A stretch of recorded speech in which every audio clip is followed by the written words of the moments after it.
দেখো রেকর্ডিং এর মেসেজ গেছে আর স্ক্রিন শেয়ার আছে।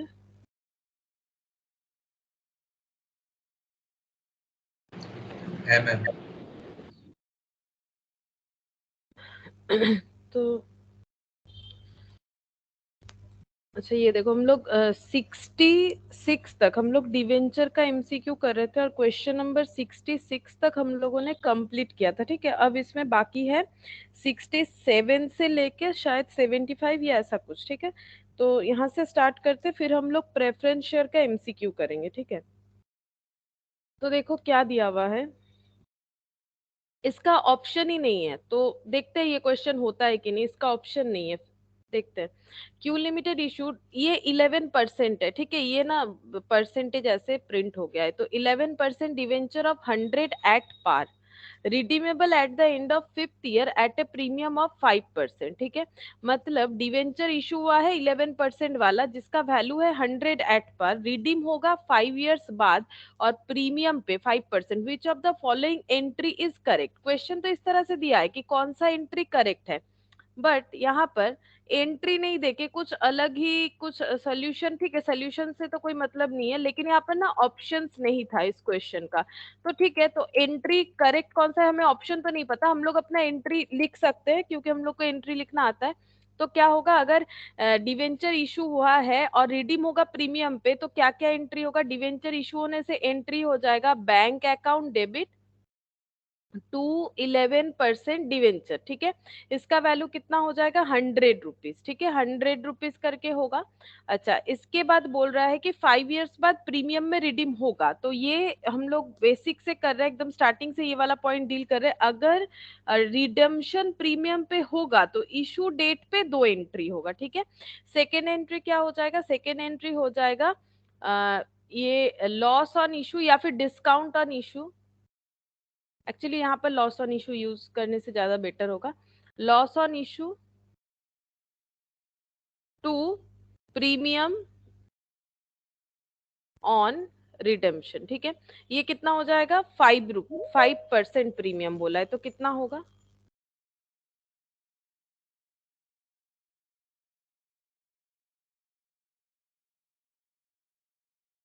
अच्छा, 5% प्रीमियम मतलब कितना होगा, 5% प्रीमियम में रिडीम होगा, मतलब 100 पे 5%, तो कितना हो जाएगा 5 रुपीज। ठीक है, 5 rupees loss on issue to premium on redemption. ठीक है, ये एंट्री होगा।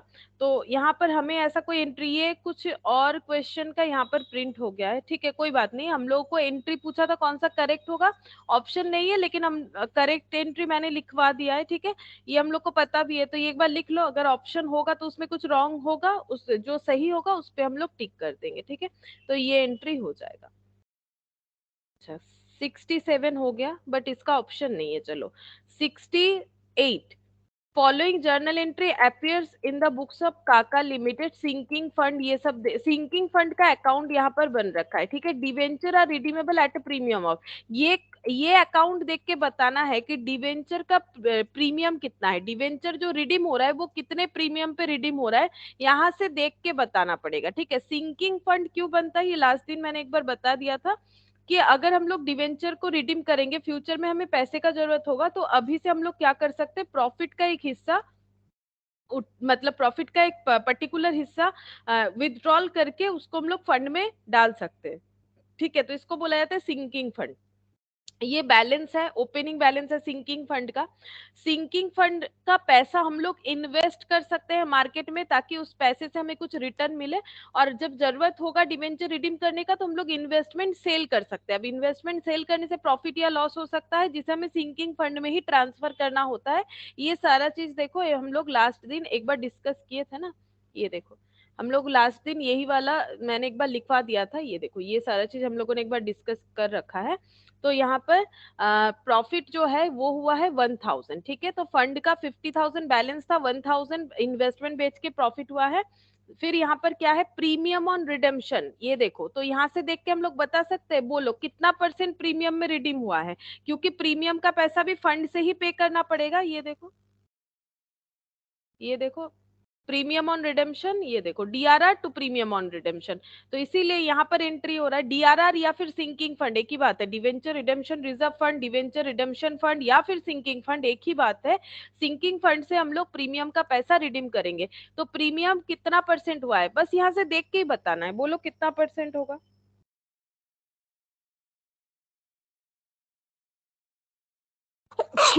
সরি, বলো কত পার্সেন্ট হবে।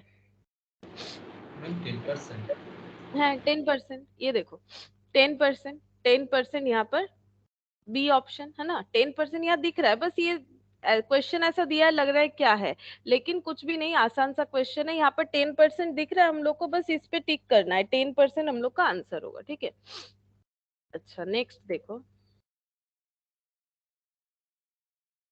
Sana Limited issued 13% debenture of 100 at a premium of 5%, redeemable at the end of 5 year at a premium of 10%. Which of the following entry is correct? कौन सा entry correct होगा? तो 13% debenture issue किया गया है 100 rupees वाला 5% premium में, तो हम लोग सही एंट्री लिखते हैं, फिर चेक करेंगे हमारे एंट्री के साथ कौन सा एंट्री मैच होता है। तो डिवेंचर इशू करने से एंट्री क्या होता है, डिवेंचर लोन है, बैंक अकाउंट डेबिट होगा, ठीक है। टू 13% डिवेंचर, ठीक है, 100 रुपीज वाला डिवेंचर 5% प्रीमियम में इशू हुआ है, इशू प्रीमियम में हुआ है, तो टू सिक्योरिटीज प्रीमियम, तो सिक्योरिटीज प्रीमियम में 5 रुपीज जाएगा, डिवेंचर में 100 रुपीज और यहाँ पर 105 आ जाएगा, और 5 इयर्स आफ्टर ये प्रीमियम में रिडीम होने वाला है, तो इसके लिए एंट्री हो जाएगा loss on issue to premium on redemption, premium on redemption, ठीक है। तो इस पे कितना हो जाएगा 10%, तो 100 का 10% यानी 10 रुपीज, तो ये एंट्री होना चाहिए। तो कौन सा सही एंट्री हम लोग चेक करते हैं, bank account debit 105, loss on issue of debenture debit 10 rupees, to 12% debenture 100, to premium on redemption 15। अच्छा, securities premium, premium on redemption यहाँ पर 15 किया हुआ है। अच्छा ये तो मुझे सही नहीं लगता, ये तो प्रीमियम ऑन रिडेम्पशन है, वो तो सिक्योरिटीज प्रीमियम है, सिक्योरिटीज प्रीमियम का एंट्री तो होना चाहिए बैंक अकाउंट डेबिट, ठीक है, बैंक अकाउंट डेबिट 105, ठीक है, बैंक अकाउंट डेबिट 105, 13% डिवेंचर 100, ठीक है, सिक्योरिटीज प्रीमियम 5 रुपीज होगा, ठीक है। अब अगर कंबाइन कर दिया गया है तो loss on issue of debenture to premium on redemption, मुझे बताओ क्या बी ऑप्शन सही लग रहा है? बी ऑप्शन सही है? सी में लिखा हुआ है बोथ ए एंड बी, और डी में नन ऑफ दिस, तो दो ही ऑप्शन है ए और बी, तो मैंने तो सही मतलब एंट्री लिखवा दिया है, बस बताओ मुझे देख के कि कौन सा सही है।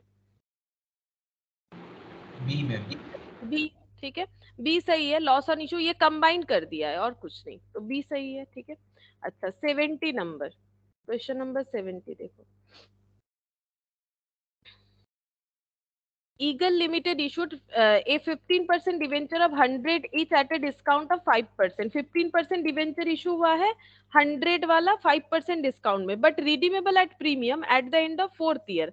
तो यहाँ पर देखो क्या क्या ऑप्शन दिया है, loss on issue of debenture account will be credited bye 5 premium on, अच्छा हम लोग एंट्री कर लेते हैं फिर देखेंगे कि कौन सा ऑप्शन हमारा सही जा रहा है, ठीक है। तो अगर हम लोगों का 15% डिवेंचर इशू हुआ है तो एंट्री ऐसा हो जाएगा बैंक अकाउंट डेबिट, है ना, बैंक अकाउंट डेबिट 100 डिस्काउंट 5% में, तो discount discount on issue, ma'am bank account debit to issue discount on issue to debenture account. হ্যাঁ bank account debit to discount হবে না কিন্তু, হ্যাঁ ডিসকাউন্ট ডেবিট করতে হবে, না ডিসকাউন্টটা ডেবিট হবে টু হ্যাঁ ডিবেঞ্চার। হ্যাঁ टू डिवेंचर टू 15% डिवेंचर, तो 100, ठीक है, डिस्काउंट 5% मतलब 5 रुपीज, ठीक है, और ये वाला हो जाएगा इसका मतलब 95, ठीक है, 5 रुपीज कम, ये हो गया। लेकिन प्रीमियम पे रिडीम होने से इशू डेट पे दो एंट्री होता है, तो और एक एंट्री होगा जिसको हम लोग लिखेंगे discount on issue to premium on redemption, ठीक है, प्रीमियम ऑन रिडेम्पशन 5% यानी 5 रुपीज, ठीक है।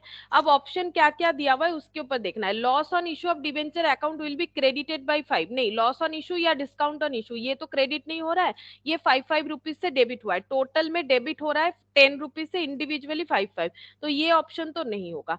Premium on redemption of debenture account will be debited bye 5, तो प्रीमियम ऑन रिडेम्पशन 5 से हो रहा है लेकिन डेबिट नहीं क्रेडिट हो रहा है, तो ये ऑप्शन भी गलत, ठीक है। Loss on issue of debenture account will be debited, देखते हैं क्या लिखा हुआ है, डेबिटेड बाय 10, क्या ये सही है बताओ, सी वाला मुझे तो सही लग रहा है, बताओ। Loss on issue of debenture account यानी डिस्काउंट ऑन इशू, एक ही बात है ना, लॉस ऑन इशू बोलो या डिस्काउंट ऑन इशू, ये तो हम लोग पहले ही डिस्कस कर चुके हैं। तो डिस्काउंट ऑन इशू, দুটো এন্ট্রি মিলিয়ে করলে 10 আসছে। হ্যাঁ দুটো এন্ট্রি মিলিয়েই মানে আমরা ট্রিট করতে পারি, ওটাতে কোনো অসুবিধা নেই। ইন্ডিভিজুয়ালিও করতে পারি, মিলিয়েও করতে পারি, আমাদের মিলিয়েই এখানে অপশনটা দেয়া আছে, তাহলে আমরা এটাই বলবো সি। अच्छा डी एक बार देख लेते हैं, डी में क्या दिया हुआ है, क्यों नहीं होगा। Premium on redemption of debenture account will be debited bye 10। पहला बात है प्रीमियम ऑन रिडेम्पशन डेबिट नहीं होगा और 10 रुपीज भी नहीं होगा, है ना, इसीलिए ऑप्शन सी हम लोग का सही आंसर हो जाएगा। अच्छा अब क्वेश्चन नंबर 71, क्वेश्चन नंबर 71 में क्या बोला है देखो। On 1/1/2015 x limited issue 10,000 15 years 10% debenture of 100 etch, मतलब 10,000 नंबर ऑफ डिवेंचर इशू हुआ है 15 ईयर्स के लिए 10% 100 इच करके। On 1/4/2020 the company gave notice to the debenture holder of its intention to redeem the debenture on 1 October 2020। लेकिन ये debenture तो 15 साल के लिए इशू हुआ था, बट ये लोग उसी साल में अक्टूबर में रिडीम करने का सोच रहे, तो इन्होंने नोटिस दिया डिवेंचर होल्डर को। और ऑप्शन क्या दिया, either by payment in cash, बोल रहे कि रिडेम्पशन कैश में कर देंगे, और by allotment of 11% preference share of 100 each, मतलब कन्वर्टेबल डिवेंचर है, या तो पैसा ले लो या तो उसके बदले 11% वाला प्रेफरेंस शेयर 100 ईच जो है एट 130 पर शेयर। 100 मतलब उसका पर वैल्यू, ठीक है, 130 पर शेयर करके इसका मार्केट वैल्यू चल रहा है, और 11% सेकेंड डिवेंचर, या फिर और एक ऑप्शन है, तीन ऑप्शन है, 11% second debenture of rupees 100 at 96 per debenture. Holder of 4,000 debenture accepted the offer of the preference share. How many preference share will be issued if debenture are to be redeemed at 4% premium? ठीक है, तो यहाँ पर question क्या पूछा है, पूछ रहा है कि कितना सारा प्रेफरेंस शेयर इशू करना पड़ेगा कंपनी को, ठीक है, अगर डिवेंचर रिडीम हो रहा है 4% प्रीमियम पे और 4,000 डिवेंचर होल्डर ने एक्सेप्ट किया है प्रेफरेंस शेयर का ऑफर। मतलब ये क्वेश्चन थोड़ा सा हम यहाँ पर समरी बना देते हैं, देखो क्वेश्चन में क्या क्या पूछा गया है।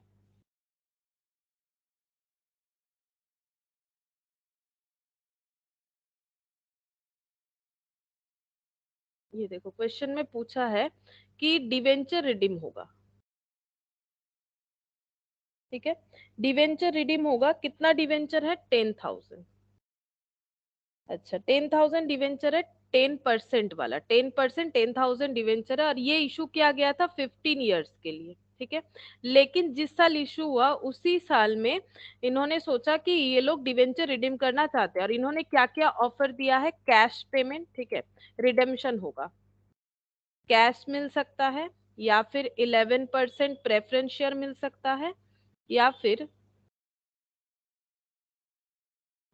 11 शेयर 100 each 130 पर, 100 each preference share at the rate of 130, और या फिर मिल जाएगा 11% सेकेंड डिवेंचर, 11% सेकेंड डिवेंचर, ठीक है। सेकेंड डिवेंचर पता है क्या होता है, हम लोग जब इशू ऑफ डिवेंचर पढ़े थे, सेकेंड डिवेंचर का मतलब होता है कि अगर कंपनी बंद होता है तो डिवेंचर में जो पहले फर्स्ट डिवेंचर लिखे हुए हैं उनका प्रायोरिटी आगे आएगा, सेकेंड डिवेंचर वालों का बाद में आएगा। तो सेकेंड डिवेंचर कितना हो जाएगा, 100 ईच 96 वाला, ठीक है, 100 ईच करके, क्योंकि डिवेंचर का पर वैल्यू 100 होता है, एट द रेट ऑफ 96 मतलब डिस्काउंटेड डिवेंचर मिलेगा, ठीक है।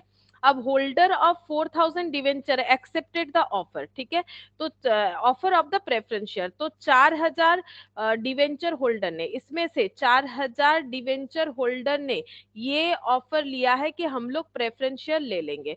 अब क्वेश्चन हमें क्या बोल रहा है, क्वेश्चन हमें बोल रहा है कि कितना सारा, अगर डिवेंचर 4% प्रीमियम पे रिडीम होगा तो कितना प्रेफरेंस शेयर रिडीम करना पड़ेगा, ठीक है, सॉरी कितना प्रेफरेंस शेयर इशू करना पड़ेगा, प्रेफरेंस शेयर वो कन्वर्ट हो जाएंगे प्रेफरेंस शेयर में, ठीक है। तो हम लोग कैसे कैलकुलेट करेंगे, हम लोग को पहले ये देखना पड़ेगा कि डिवेंचर होल्डर को कितना देना है, तो ये चेक करेंगे, ड्यू टू डिवेंचर होल्डर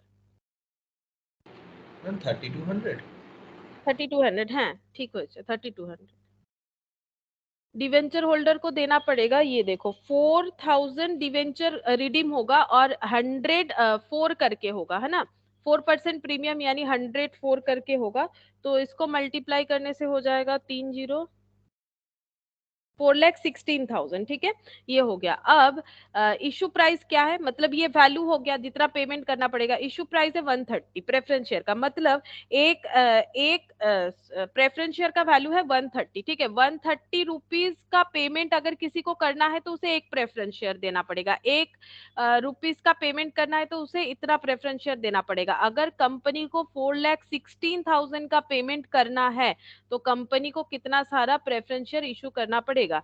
इससे डिवाइड करने से हम लोग का आंसर आएगा 3,200, ठीक है। तो 3,200 प्रेफरेंस शेयर हम लोग को इशू करना पड़ेगा कंपनी को। ऑप्शन बी हम लोग का आंसर हो जाएगा। अच्छा, ये हो गया 71। अच्छा, नेक्स्ट देखते हैं 72।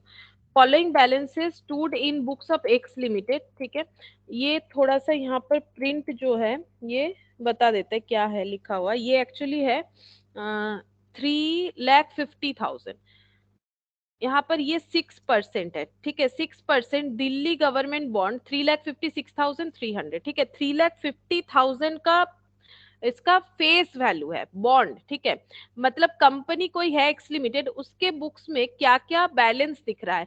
उनके पास बॉन्ड है, उनके पास water 5% Punjab water loan, Goa government loan, Gurgaon Gramin loan, ठीक है। ये सब इनके बैलेंस शीट में शो हो रहा है हमें। और ये इधर जो लिखा हुआ है ये सब परसेंटेज है, 6%, 5%, 8%, 7%, ठीक है।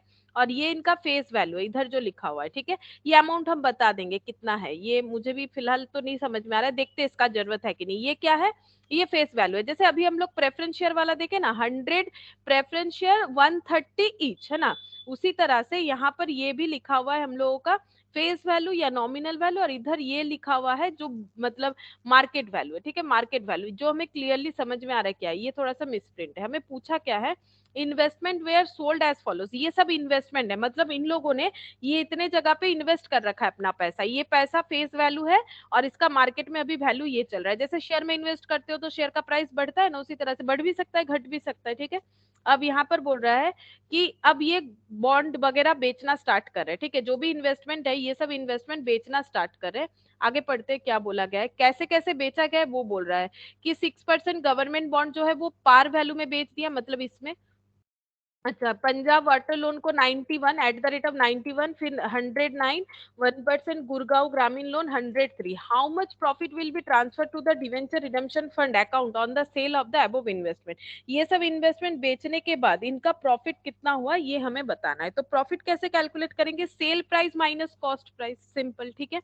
तो ये यहाँ पर थोड़ा सा कैलकुलेशन करना पड़ेगा, तो हम यहाँ दिखा देते हैं। सेल प्राइस और कॉस्ट प्राइस का डिफरेंस ही हम लोगों का प्रॉफिट हो जाएगा। तो पहले हम लोग सेल प्राइस कैलकुलेट कर लेते हैं। तो sale of investment,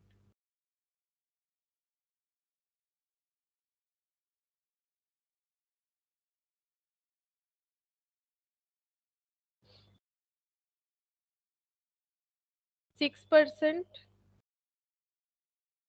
Delhi government bond.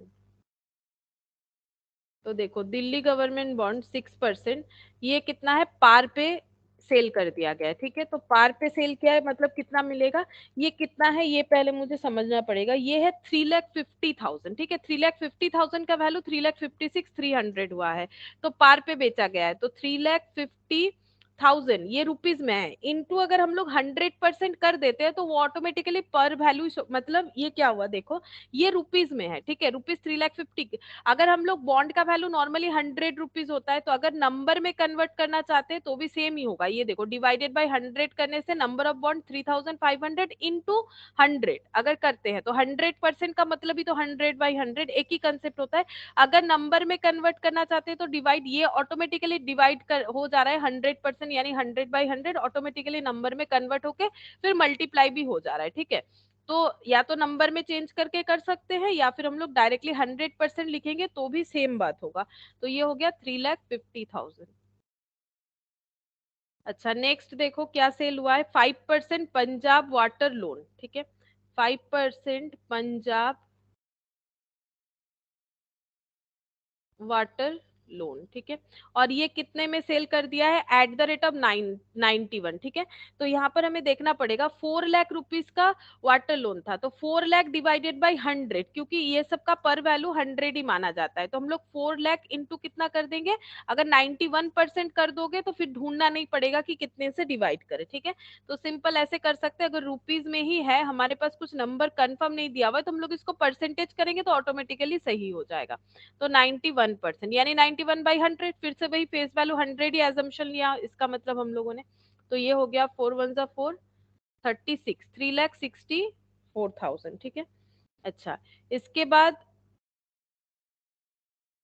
Goa government loan, ठीक है, 8% गोवा, 8% गोवा लोन, ठीक है। तो ये इसका कितना है, 109 करके, यानी 3 लाख का 109%।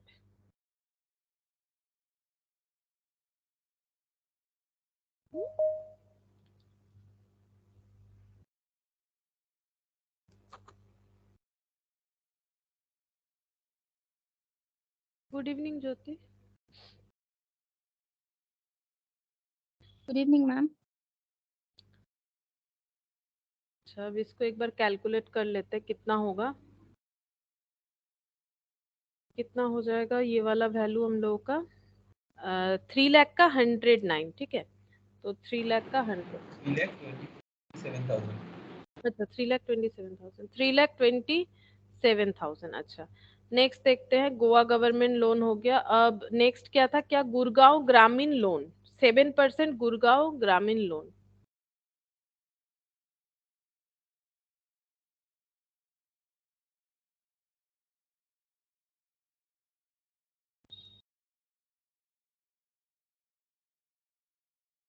हंड्रेड थ्री में बेचा गया है, ठीक है। तो ये कितना है, ये एक्चुअली है 80,000, ठीक है। इसका रेक्टिफिकेशन कर लेना है, 80,000 इंटू 103%, कितना होगा, 80 to 400। 80 to 400। तो ये हो गया सेल ऑफ इन्वेस्टमेंट, इसको टोटल करने से सेल वैल्यू मिल जाएगा, लेस कर देंगे कॉस्ट ऑफ इन्वेस्टमेंट।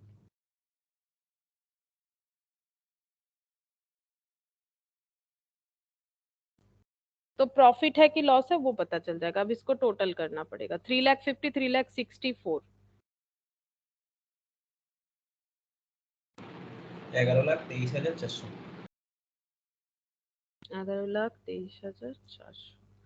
अच्छा, ये हो गया हम लोगों का सेल वैल्यू। अब कॉस्ट वैल्यू भी ढूंढना पड़ेगा, तब तो प्रॉफिट पता चलेगा। अब कॉस्ट वैल्यू कैसे ढूंढेंगे, ये रहा, ये कॉस्ट मतलब इसका क्या मार्केट में अभी वैल्यू चल रहा था और हम लोगों ने कितने में बेच दिया। तो मार्केट वैल्यू चल रहा था 3,56,300 प्लस 3,20,340 प्लस 3,08, ऐसे करके ऐड करना पड़ेगा। तो 3,56,000 ऐड करके देखो कितना होता है, 3,56,300 प्लस 3,20,340 3,08,550 प्लस 80,210 प्लस 80,210, टोटल करने से जितना आएगा और उसका डिफरेंस हो जाएगा हम लोग का प्रॉफिट या लॉस जो भी हो रहा है।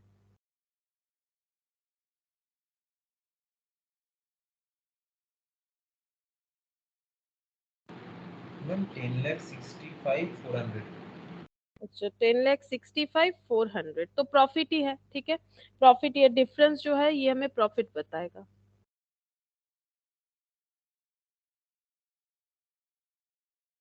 $58,000, ठीक है, 58,000 आ रहा है मेरा, 58,000 प्रॉफिट। देखते हैं ऑप्शन है कि नहीं 58,000।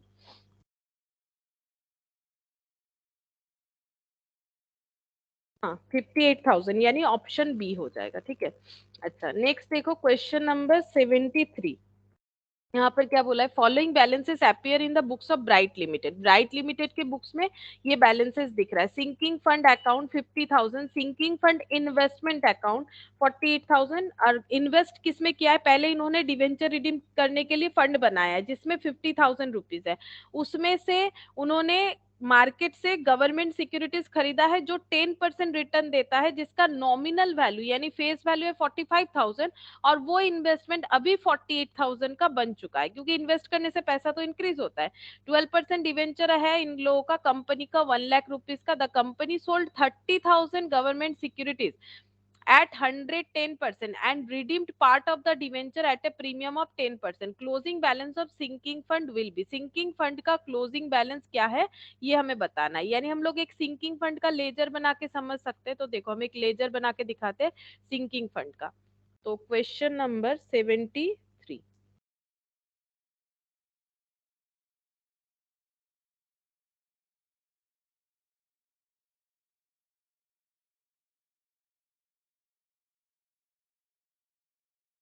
तो सिंकिंग फंड लाइबिलिटी होता है, ठीक है।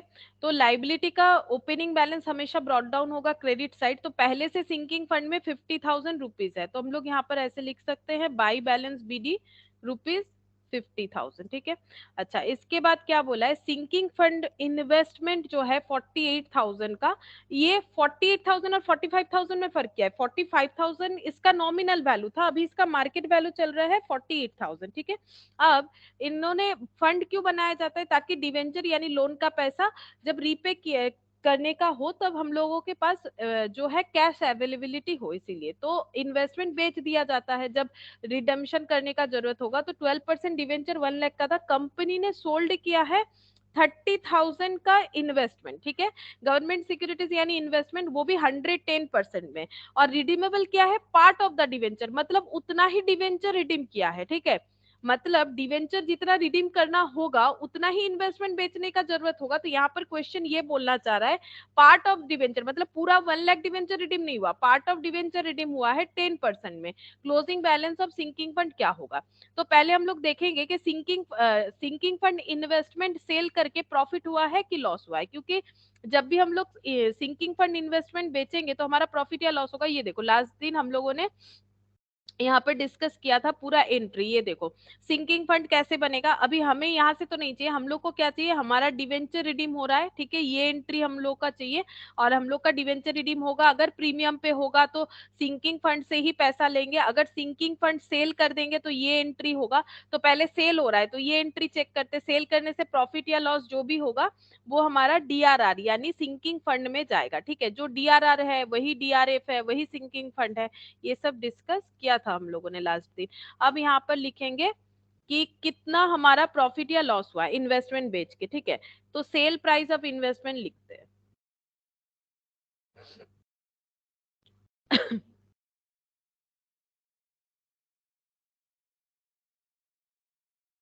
सेल प्राइस ऑफ इन्वेस्टमेंट कितना है देखते हैं। सेल प्राइस ऑफ इन्वेस्टमेंट है 30,000 का 110% में सेल कर दिया गया, यानी 33,000। तो 30,000 जिसका कॉस्ट था, देखो अभी अभी हम लोगों ने ऐसे ही किया ना, तो जिसका नॉमिनल वैल्यू 30,000 था उसको 10% एक्स्ट्रा में बेच दिया गया, यानी 33,000 में बेच दिया गया। अब इसमें प्रॉफिट है कि लॉस है, उसके लिए ये पता करना पड़ेगा कि ये 30,000 डिवेंचर का कॉस्ट कितना है, ठीक है। कॉस्ट ऑफ इन्वेस्टमेंट कॉस्ट कितना है। अब यहाँ पर पूरा नहीं बेचा गया है, 30,000 बेचा गया है, ठीक है। तो 30,000 आउट ऑफ कितना, देखो इसका कॉस्ट कितना था यहाँ पर 45,000 था, ठीक है। टोटल डिवेंचर का 45,000 जो कॉस्ट था उसका मार्केट वैल्यू था 48,000, है ना। अगर हम लोग इसको यूनिटरी मेथड में देखें कि 45,000 का जो कॉस्ट है उसका मार्केट वैल्यू है 48,000, अगर पूरा डिवेंचर सेल हो जाता है तो इतने में हो सकता है, लेकिन अब ये मार्केट में वैल्यू चल रहा है, अब कितने में बिकेगा वो भी एक पॉइंट है, जैसे 110% में बिका, ठीक है। तो 1 रुपीज का कितना हो जाएगा 48,000 डिवाइडेड बाई 45,000, ठीक है। अब हम लोग को कॉस्ट कैलकुलेट करना है, तो ये 30,000 का हम लोगों का कॉस्ट कितना होगा, तो ये हो जाएगा 48,000 डिवाइडेड बाय 45,000 इंटू 30,000। ऐसे करने से हमें मिल जाएगा कॉस्ट ऑफ इन्वेस्टमेंट। तो यहाँ पर लिख लेते हैं 48,000 डिवाइडेड बाय 45,000 इंटू 30,000। करेंटली अभी इसका वैल्यू क्या चल रहा है, हम लोगों ने बेच दिया है कितने में 33, अब करेंटली इसका वैल्यू क्या चल रहा है ये हम लोग कैलकुलेट करें, वही अभी इसका कॉस्ट होगा, ठीक है। जैसे इन्वेस्टमेंट करने पे वैल्यू बढ़ जाता है तो करेंटली वही उसका कॉस्ट होता है। तो देखते हैं कितना होगा 32,000 अच्छा 32,000, तो कॉस्ट 32,000 है, तो हम लोग का प्रॉफिट जनरेट हो रहा है कितना, प्रॉफिट 1,000। और जब भी प्रॉफिट होगा तो एंट्री क्या हो गया, हम लोगों को सेल करके पैसा मिला, तो बैंक अकाउंट डेबिट कितना मिला है 33,000। प्रॉफिट हुआ है तो to the debenture redemption fund, DRF बोल लो या सिंकिंग फंड बोल लो, तो प्रॉफिट जो है सिंकिंग फंड में जाएगा, तो एंट्री हो गया ऐसे, बैंक टू सिंकिंग फंड, ठीक है, टू इन्वेस्टमेंट, है ना। तो सिंकिंग फंड में क्या जाएगा, सिंकिंग फंड में जाएगा प्रॉफिट का हिस्सा, तो हम लोग क्या लिखेंगे, बाई सिंकिंग फंड इन्वेस्टमेंट बोल के ऐसे लिखेंगे, बाई प्रॉफिट ऑन सेल भी लिख सकते हो या फिर ऐसे भी लिख सकते हैं, sinking fund investment profit on sale कितना हो गया 1,000 रुपीज, ठीक है। अच्छा, अब रिडेम्पशन कैसे होगा, रिडेम्पशन प्रीमियम पे होगा, देखो रिडेम्पशन प्रीमियम पे होगा, ये क्वेश्चन हमें बता दिया था, कितना प्रीमियम पे होगा 10%। अब पहले ये पता करना पड़ेगा कि कितना डिवेंचर रिडीम होगा, तो part of the debenture redeem होगा, यानी अगर हम लोगों ने 30,000 का इन्वेस्टमेंट बेचने का सोचा है, इसका मतलब हम लोग 30,000 का ही डिवेंचर जो है रिडीम कर रहे हैं, क्योंकि हमें बोला है पार्ट ऑफ द डिवेंचर, तो प्रोपोर्शनेटली होता है, देखो ये भी लास्ट दिन मैंने लिखवाया था कि प्रोपोर्शनेटली ट्रांसफर हो जाएगा जनरल रिजर्व में, अगर हम लोग प्रोपोर्शनेट अमाउंट ऑफ डिवेंचर जो है रिडीम करेंगे। दिखाते हैं कहाँ पर लिखा था, ये देखो जनरल रिजर्व में ट्रांसफर होगा, ऐसा पॉइंट था वहां पर मैंने दिखाया था।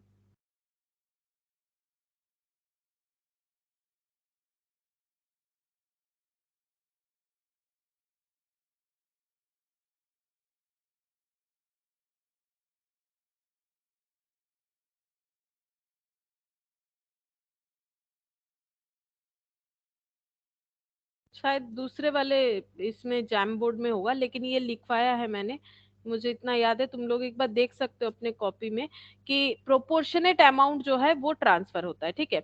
तो यहाँ पर 1,000 हो गया, अब हम लोग यहाँ पर चेक करेंगे premium on redemption of debenture कितना हो जाएगा, तो 30,000 का ही ये लोग डिवेंचर रिडीम करेंगे जितना इन्वेस्टमेंट इन लोग बेच रहे हैं, ठीक है। तो यहाँ पर हो जाएगा 10%, यानी 3,000, और एंट्री क्या हो जाएगा, premium on redemption of debenture, ये अगर प्रीमियम रिडीम हो रहा है तो टू प्रीमियम ऑन रिडेम्पशन हो जाएगा, सिंकिंग फंड से पैसा ड्रॉ होगा, तो sinking fund account debit to premium on redemption of debenture, ठीक है। तो यहाँ पर हो गया 3,000, ठीक है। और रूल्स क्या है, जितना डिवेंचर रिडीम होगा उतना ही प्रोपोर्शनेट अमाउंट जनरल रिजर्व में ट्रांसफर होगा, तो टू जनरल रिजर्व, ये लिखवाया था लेकिन अभी मुझे दिख नहीं रहा है, तुम लोग देखो एक बार, लिखवाया हुआ है, ठीक है। अच्छा, ये हो गया, अब हमारा फंड क्लोज हो जाएगा, और तो कुछ एंट्री है नहीं, 51,000, और यहाँ पर बाकी जो बैलेंस बचेगा वही हम लोग का सिंकिंग फंड का बैलेंस होगा, क्लोजिंग बैलेंस 51,000, 33,000 लेस करना है।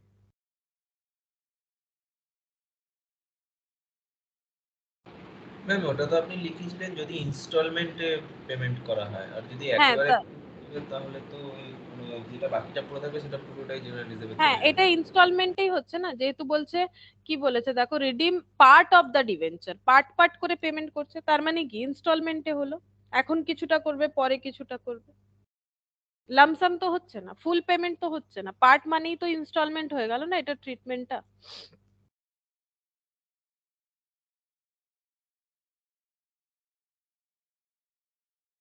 18,000, ये देखो 18,000, part part of the debenture, मतलब थोड़ा थोड़ा करके रिडीम होगा, मतलब हम लोग बोल सकते हैं इंस्टॉलमेंट में, अब इंस्टॉलमेंट इक्वल हो अनइक्वल हो, पार्ट पार्ट पेमेंट हो रहा है मतलब तो इंस्टॉलमेंट में ही हो रहा है ना, जब तक हमें नहीं बोल दे कि लमसम वे से पेमेंट हो रहा है, ठीक है, तो ये पार्ट पेमेंट ही मानना पड़ेगा हमें। अच्छा, ऐसा और एक क्वेश्चन है, देखो 74th नंबर क्वेश्चन देखो,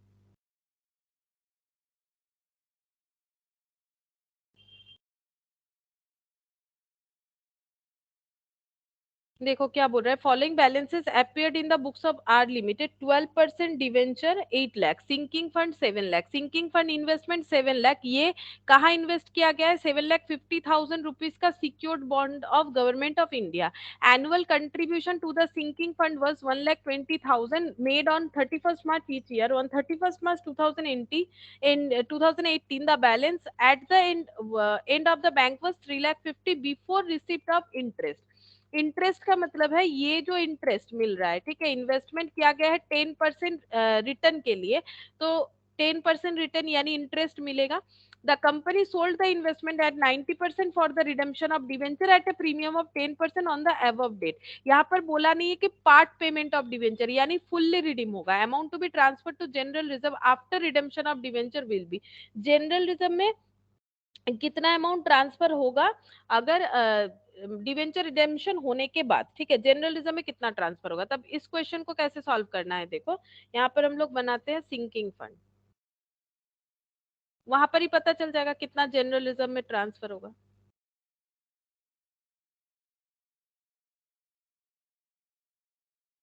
देखो सिंकिंग फंड का ओपनिंग बैलेंस जो है वो बाई बैलेंस बीडी बोल के लिख देंगे हम लोग 7 लाख.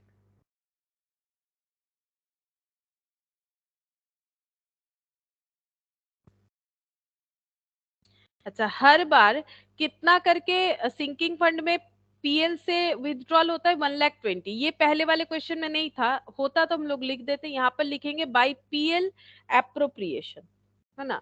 ये PL appropriation, PL to sinking fund कितना विथड्रॉल होता है 1,20,000. तो ये लिखना पड़ेगा. अच्छा, और क्या है, इन्होंने इन्वेस्टमेंट खरीदा है, फिर इन्वेस्टमेंट को बेच भी दिया है. तो इन्वेस्टमेंट बेचने से प्रॉफिट या लॉस हो सकता है, तो चेक करते हैं प्रॉफिट है कि लॉस है. ठीक है, तो यहाँ पर लिखेंगे, ये इधर कर लेते हैं.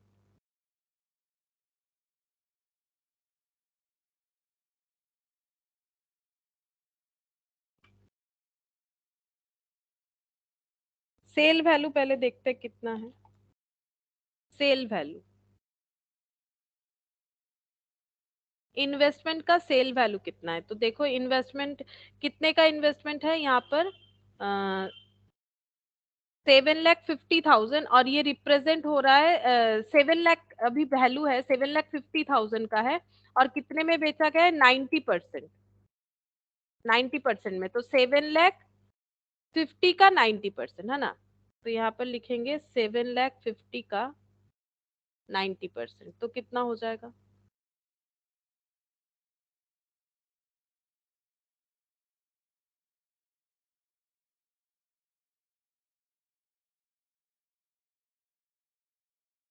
$6,75,000. ठीक है, और इसका cost, cost of sale, cost कैसे कैलकुलेट होगा. कॉस्ट देखते हैं कैसे कैलकुलेट होगा. देखो यहाँ पर 7,50,000 पूरा ही सेल हो जा रहा है. 7,50,000 जो है इसका 7 रिप्रेजेंटेशन है 7 लाख से. ठीक है, अच्छा अब यहाँ पर हम लोग कैसे कॉस्ट कैलकुलेट करेंगे. देखो पूरा ही सेल कर दिया गया है, तो कितना डिफरेंस हो जाएगा. 7,50,000 से डिफरेंस चेक करना पड़ेगा. ठीक है, तो लॉस होगा. ठीक है, लॉस आएगा.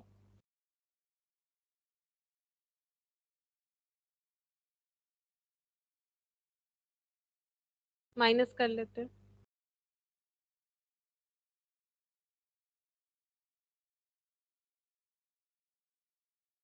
75,000. देखो क्योंकि यहाँ पर अगर हम लोग यूनिटरी मेथड करते हैं तो बात तो एक ही होगा ना. यहाँ पर प्रोपोर्शनेटली सेल हुआ था, लेकिन यहाँ पर तो पूरा ही सेल हो रहा है, तो इसका मतलब कॉस्ट तो उतना ही आ जाएगा. मतलब इस तरह से 7,50,000 डिवाइडेड बाई 7 लाख इंटू, नहीं एक मिनट मैंने शायद गलत लिख दिया, एक सेकंड देख लेते हैं क्या कॉस्ट है इसका. यहाँ पर रिप्रेजेंटेड बाय 10%, 7,50,000 का मार्केट वैल्यू है 7 लाख. तो 1 का कितना हो जाएगा 7 lakh divided by 7,50,000. Unitary method से इतना आ रहा है, फिर से हमें 7,50,000 का कैलकुलेट करना है. अच्छा, तो इसका कॉस्ट आ रहा है 7 लाख. ठीक है, कॉस्ट आ रहा है 7 लाख. 7 लाख का चीज 6,75,000 में सेल हो गया. 7 लाख का चीज तो लॉस ही है. 6,75,000 में सेल हो गया, यानी 25,000 का हम लोग का हो गया है लॉस. ठीक है, तो लॉस हुआ है तो कहाँ पर रिकॉर्ड होगा, टू साइड में. जैसे प्रॉफिट हुआ तो बाई साइड में गया, क्योंकि ये ट्रांसफर होता है ना सिंकिंग फंड में, तो यहाँ पर हो जाएगा टू सिंकिंग फंड बोल के, sinking fund investment loss on cell.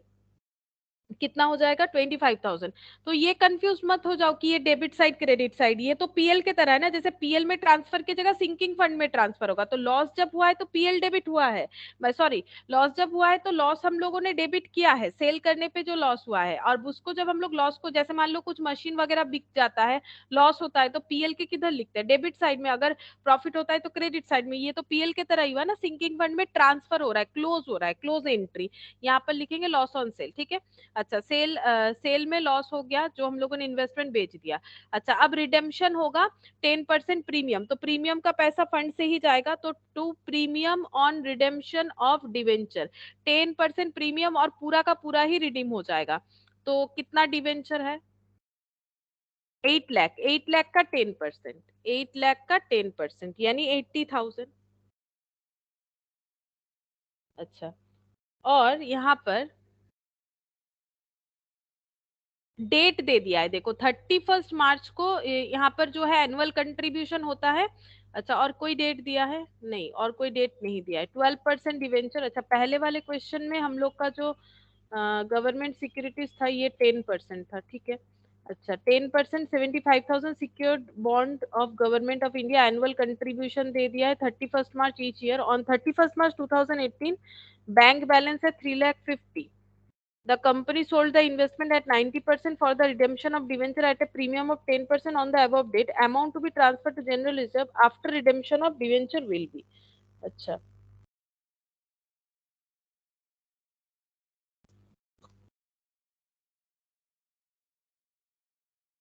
Journalism में कितना ट्रांसफर होगा, तो पूरा रिडीम हो जाने से पूरा का पूरा अमाउंट ही जो बैलेंस आएगा वो जर्नलिज्म में ट्रांसफर हो जाना चाहिए, तो टोटल करके देखते हैं कितना होगा, 1,90,000, ठीक है।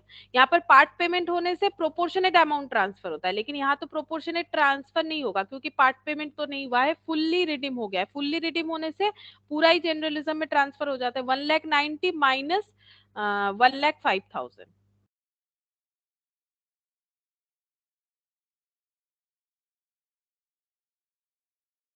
85,000 आ रहा है, ठीक है। 85,000 जर्नलिज्म में ट्रांसफर होगा, चेक करते हैं ऑप्शन। तो 85 का तो कोई ऑप्शन ही नहीं है, आफ्टर रिडेम्पशन क्या गलत हो गया।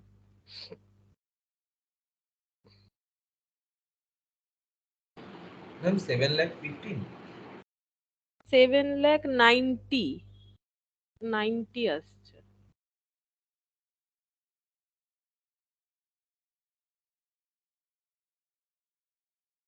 अच्छा, यहाँ पर बोला था ना एक लाइन, ये देखो, the balance at the bank was 3,50,000 before receipt of interest, यानी इंटरेस्ट का भी यहाँ पर एंट्री करना पड़ेगा। ये जो इन्वेस्टमेंट है इसमें कितना इंटरेस्ट मिलता है 10% करके, यानी 75,000 का इंटरेस्ट मिलता है, तो इंटरेस्ट भी हमें सिंकिंग फंड में ही क्रेडिट करना पड़ता है। ये देखो यहाँ पर जब हम लोगों ने एंट्री देखा था, ये देखो यहाँ पर जो भी इंटरेस्ट वगैरह मिलेगा, इंटरेस्ट ऑन इन्वेस्टमेंट, ये डीआरआर में ही क्रेडिट हो जाता है, तो बाई इंटरेस्ट ऑन इन्वेस्टमेंट लिखना पड़ेगा, क्योंकि इंटरेस्ट ऑन इन्वेस्टमेंट रिसीव नहीं हुआ है उसके पहले बैंक बैलेंस बताया गया है हमें, तो इंटरेस्ट रिसीव नहीं हुआ है तो इंटरेस्ट रिसीव करके दिखाना पड़ेगा, क्योंकि इंटरेस्ट 31 मार्च को इसका मतलब रिसीव होता है, मतलब ईयर एंड में, तो by interest on on sinking fund, ठीक है। अब कितना हो जाएगा देखो, सिंकिंग फंड का 7,50,000 का 10% यानी 75,000, यहाँ पर 75,000 और भी ऐड हो जाएगा, तो 1,90,000 प्लस 75,000, 2,65,000 होगा।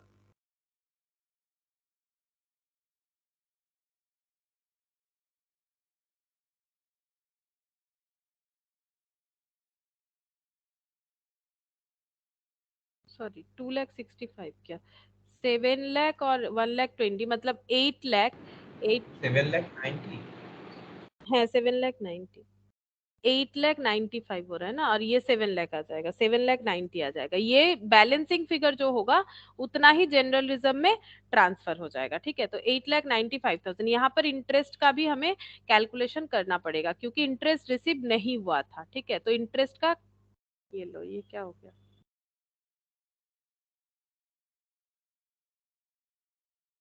अच्छा, तो इंटरेस्ट का भी हमें एंट्री दिखाना पड़ेगा। अच्छा, ठीक है, तो ये हो गया 7,90,000 यानी ऑप्शन बी, अच्छा, अब question number 75, last question. Following balances appears in the books of JKJ limited sinking fund account 60 to 500 sinking fund investment 10% government securities nominal value 12% debenture account. बता दिया है कंपनी सोल्ड 37,500 गवर्नमेंट सिक्योरिटीज, यानी पूरा नहीं बेचा है, पार्टली, ठीक है, at the rate of 110% and redeem part of the debenture, मतलब ही instalment at 10% premium. Closing balance of sinking fund account will be, मतलब इसके पहले वाले क्वेश्चन की तरह करना है, ठीक है। तो नेक्स्ट क्वेश्चन करते हैं, देखो 75।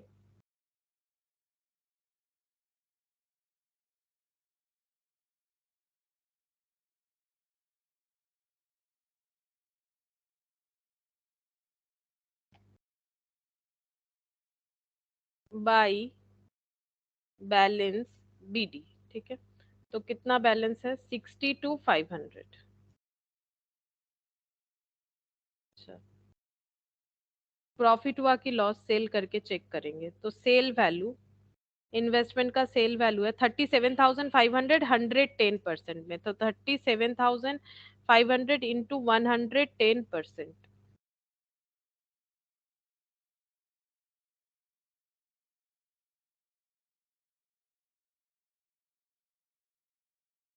41,250। कॉस्ट, इसका कॉस्ट कितना चल रहा है, तो मार्केट वैल्यू चेक करते हैं, मार्केट वैल्यू देखना पड़ेगा। तो यहाँ पर देखो बता दिया है कि 60,000 मार्केट वैल्यू है, 56,250 का मार्केट वैल्यू है 60,000, तो वन का कितना होगा 60,000 डिवाइडेड बाई 56,250, तो फिर 37,500 का कितना होगा।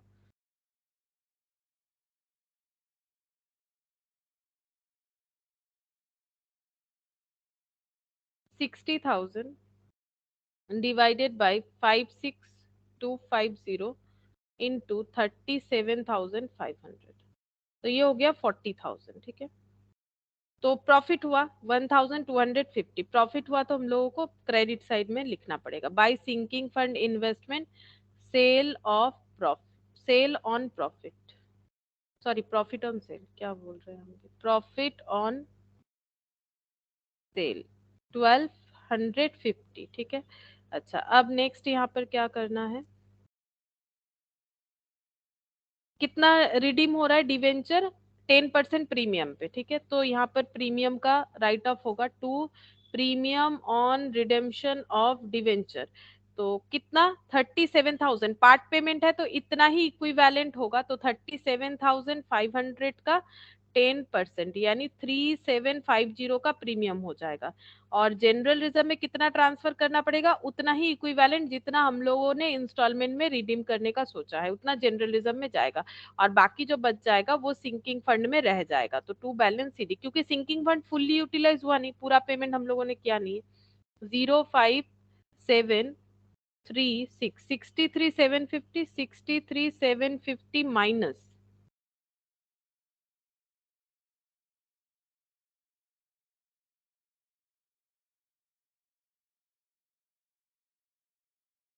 22,500,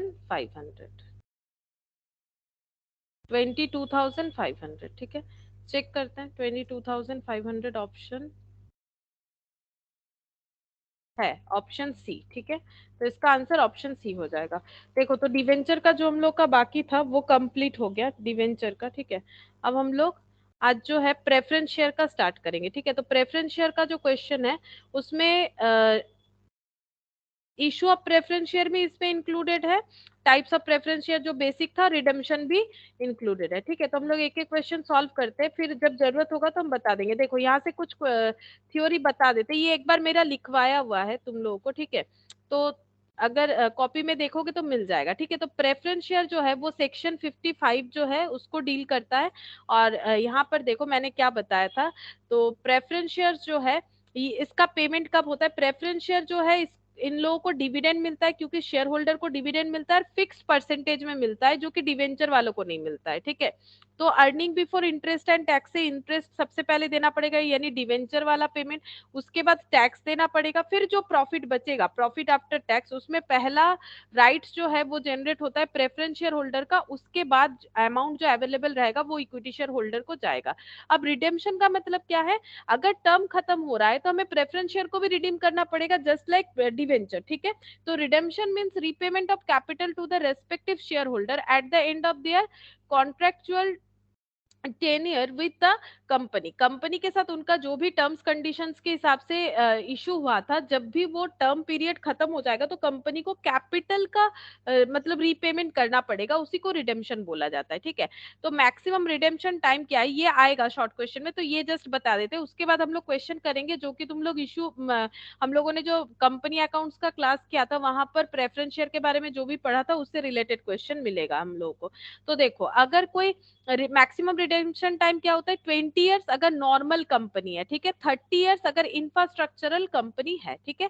इरिडीमेबल प्रेफरेंस शेयर इशू करना मना है, ठीक है, company irredeemable preference share issue नहीं कर सकती है, ठीक है, मतलब जो परपिचुअल होता है।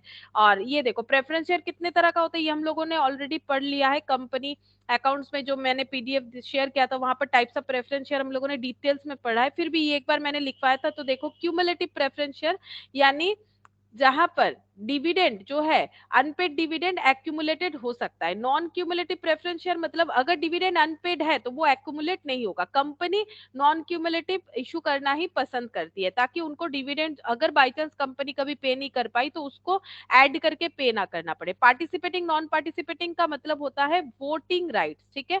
तो नॉर्मली तो इनका वोटिंग राइट्स नहीं होता है, तो ये नॉन पार्टिसिपेटिंग होते हैं, इनको सिर्फ डिविडेंड मिलता है। लेकिन अब पार्टिसिपेटिंग का मतलब है gets extra share apart from dividend, dividend के अलावा भी अगर इनको कुछ एक्स्ट्रा अमाउंट ऑफ प्रॉफिट वगैरह मिल रहा है तो इसको बोलेंगे पार्टिसिपेटिंग। तो कंपनी नॉन पार्टिसिपेटिंग इशू करना ही पसंद करेगी, ठीक है। Convertible non convertible, non convertible मतलब किसी तरह का कन्वर्जन नहीं हो सकता है प्रेफरेंस शेयर से इक्विटी या डिवेंचर में, लेकिन यहाँ पर ऑप्शन होता है प्रेफरेंस शेयर से इक्विटी में कन्वर्ट होने का, ठीक है, कन्वर्टेबल में। तो कंपनी नॉन कन्वर्टेबल ही पसंद करती है इशू करना, ठीक है। अभी हम लोग इतना पढ़ेंगे तो भी होगा, अब इससे देखो जो भी क्वेश्चन है रिलेटेड क्वेश्चन इतने से ही हो जाएगा। देखो जैसे यहाँ पर पहला क्वेश्चन क्या बोला है, preference share are those which carry the preferential right as to payment of dividend at fixed rate return of capital. देखो यहाँ पर क्या क्या बोल रहा है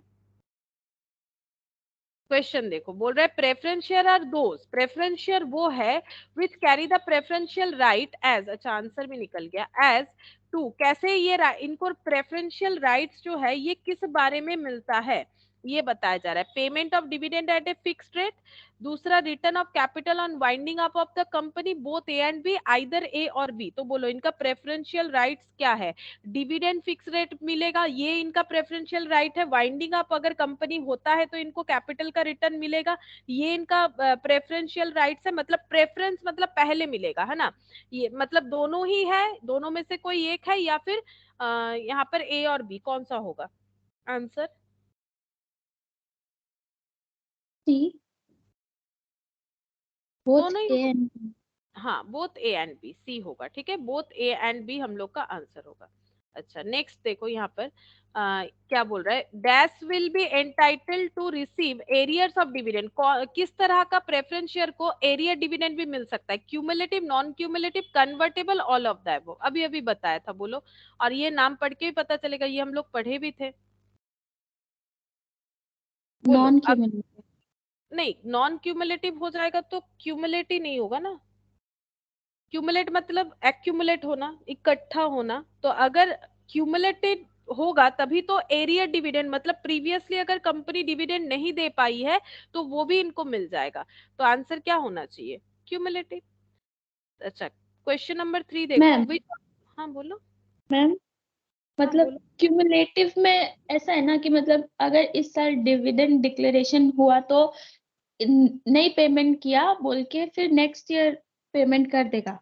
क्यूमुलेट का और नॉन, मतलब है, हाँ बोलो बोलो। तो कंपनी कौन सा प्रेफर करे, नॉन क्यूमुलेटिव वाला ही तो प्रेफर कर रहा है ना।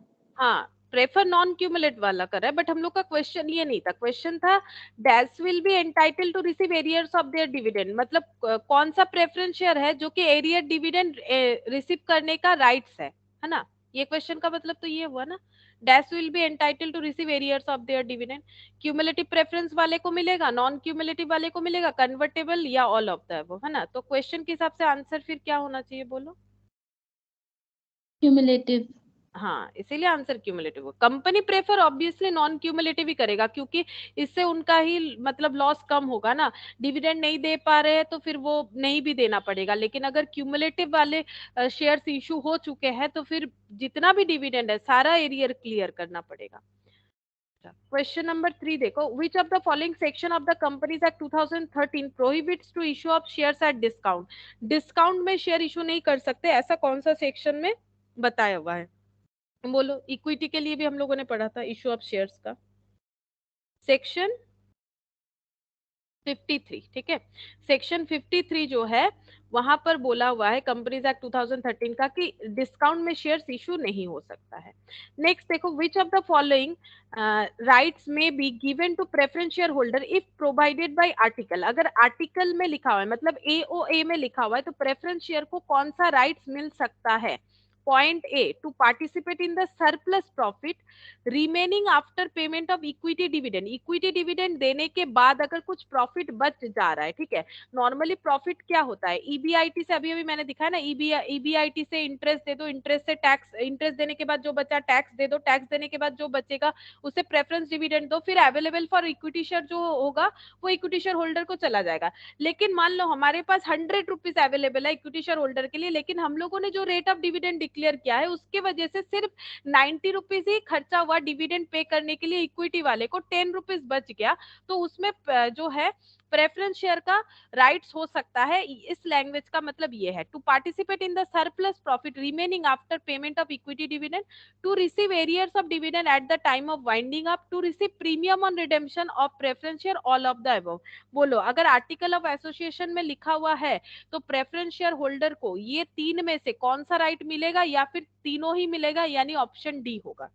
बताओ। ये हम लोगों ने जो टाइप्स ऑफ प्रेफरेंस शेयर मैंने पढ़ाया था ना, तो कंपनीज अकाउंट्स में जो फ्राइडे वाले क्लास में शायद पढ़ाया था, शाम को एक्स्ट्रा क्लास देके, तब मैंने ये वाला चीज डिस्कस किया था। थोड़ा सा सोच के बताओ। डी होगा, all of the above. All of the above, correct, D होगा, ठीक है।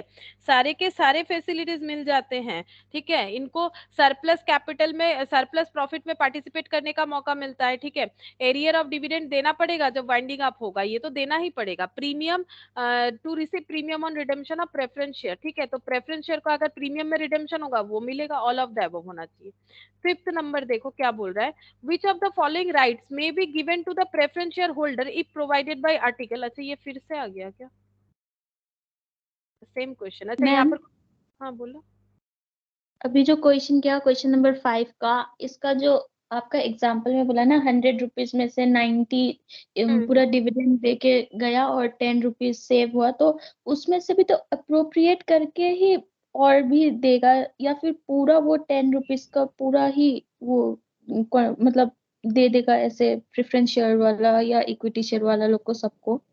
अच्छा, देखो इसका क्या हो रहा है, क्योंकि देखो क्वेश्चन ही हमें बोल रहा है कि इफ प्रोवाइडेड बाय आर्टिकल, तो आर्टिकल में जो लिखा हुआ होगा वही फॉलो करना पड़ेगा। मतलब उन्होंने जैसा एग्रीमेंट किया है कि अगर इक्विटी शेयर होल्डर को डिविडेंड डिक्लेयर करने के बाद बच जाता है तो उसमें से कितना राइट्स प्रेफरेंस शेयर को जनरेट होगा वो लिखा हुआ होना चाहिए। अब उसी अकॉर्डिंग टू दैट परसेंटेज क्या होना चाहिए, डिस्ट्रीब्यूट होना चाहिए, ठीक है। अगर बोला जाएगा कि बचने के बाद जो भी है पूरा ही प्रेफरेंस को चला जाएगा तो पूरा प्रेफरेंस, फिर उसमें से आधा इक्विटी आधा प्रेफरेंस होगा तो उस तरह से डिस्ट्रीब्यूट होगा।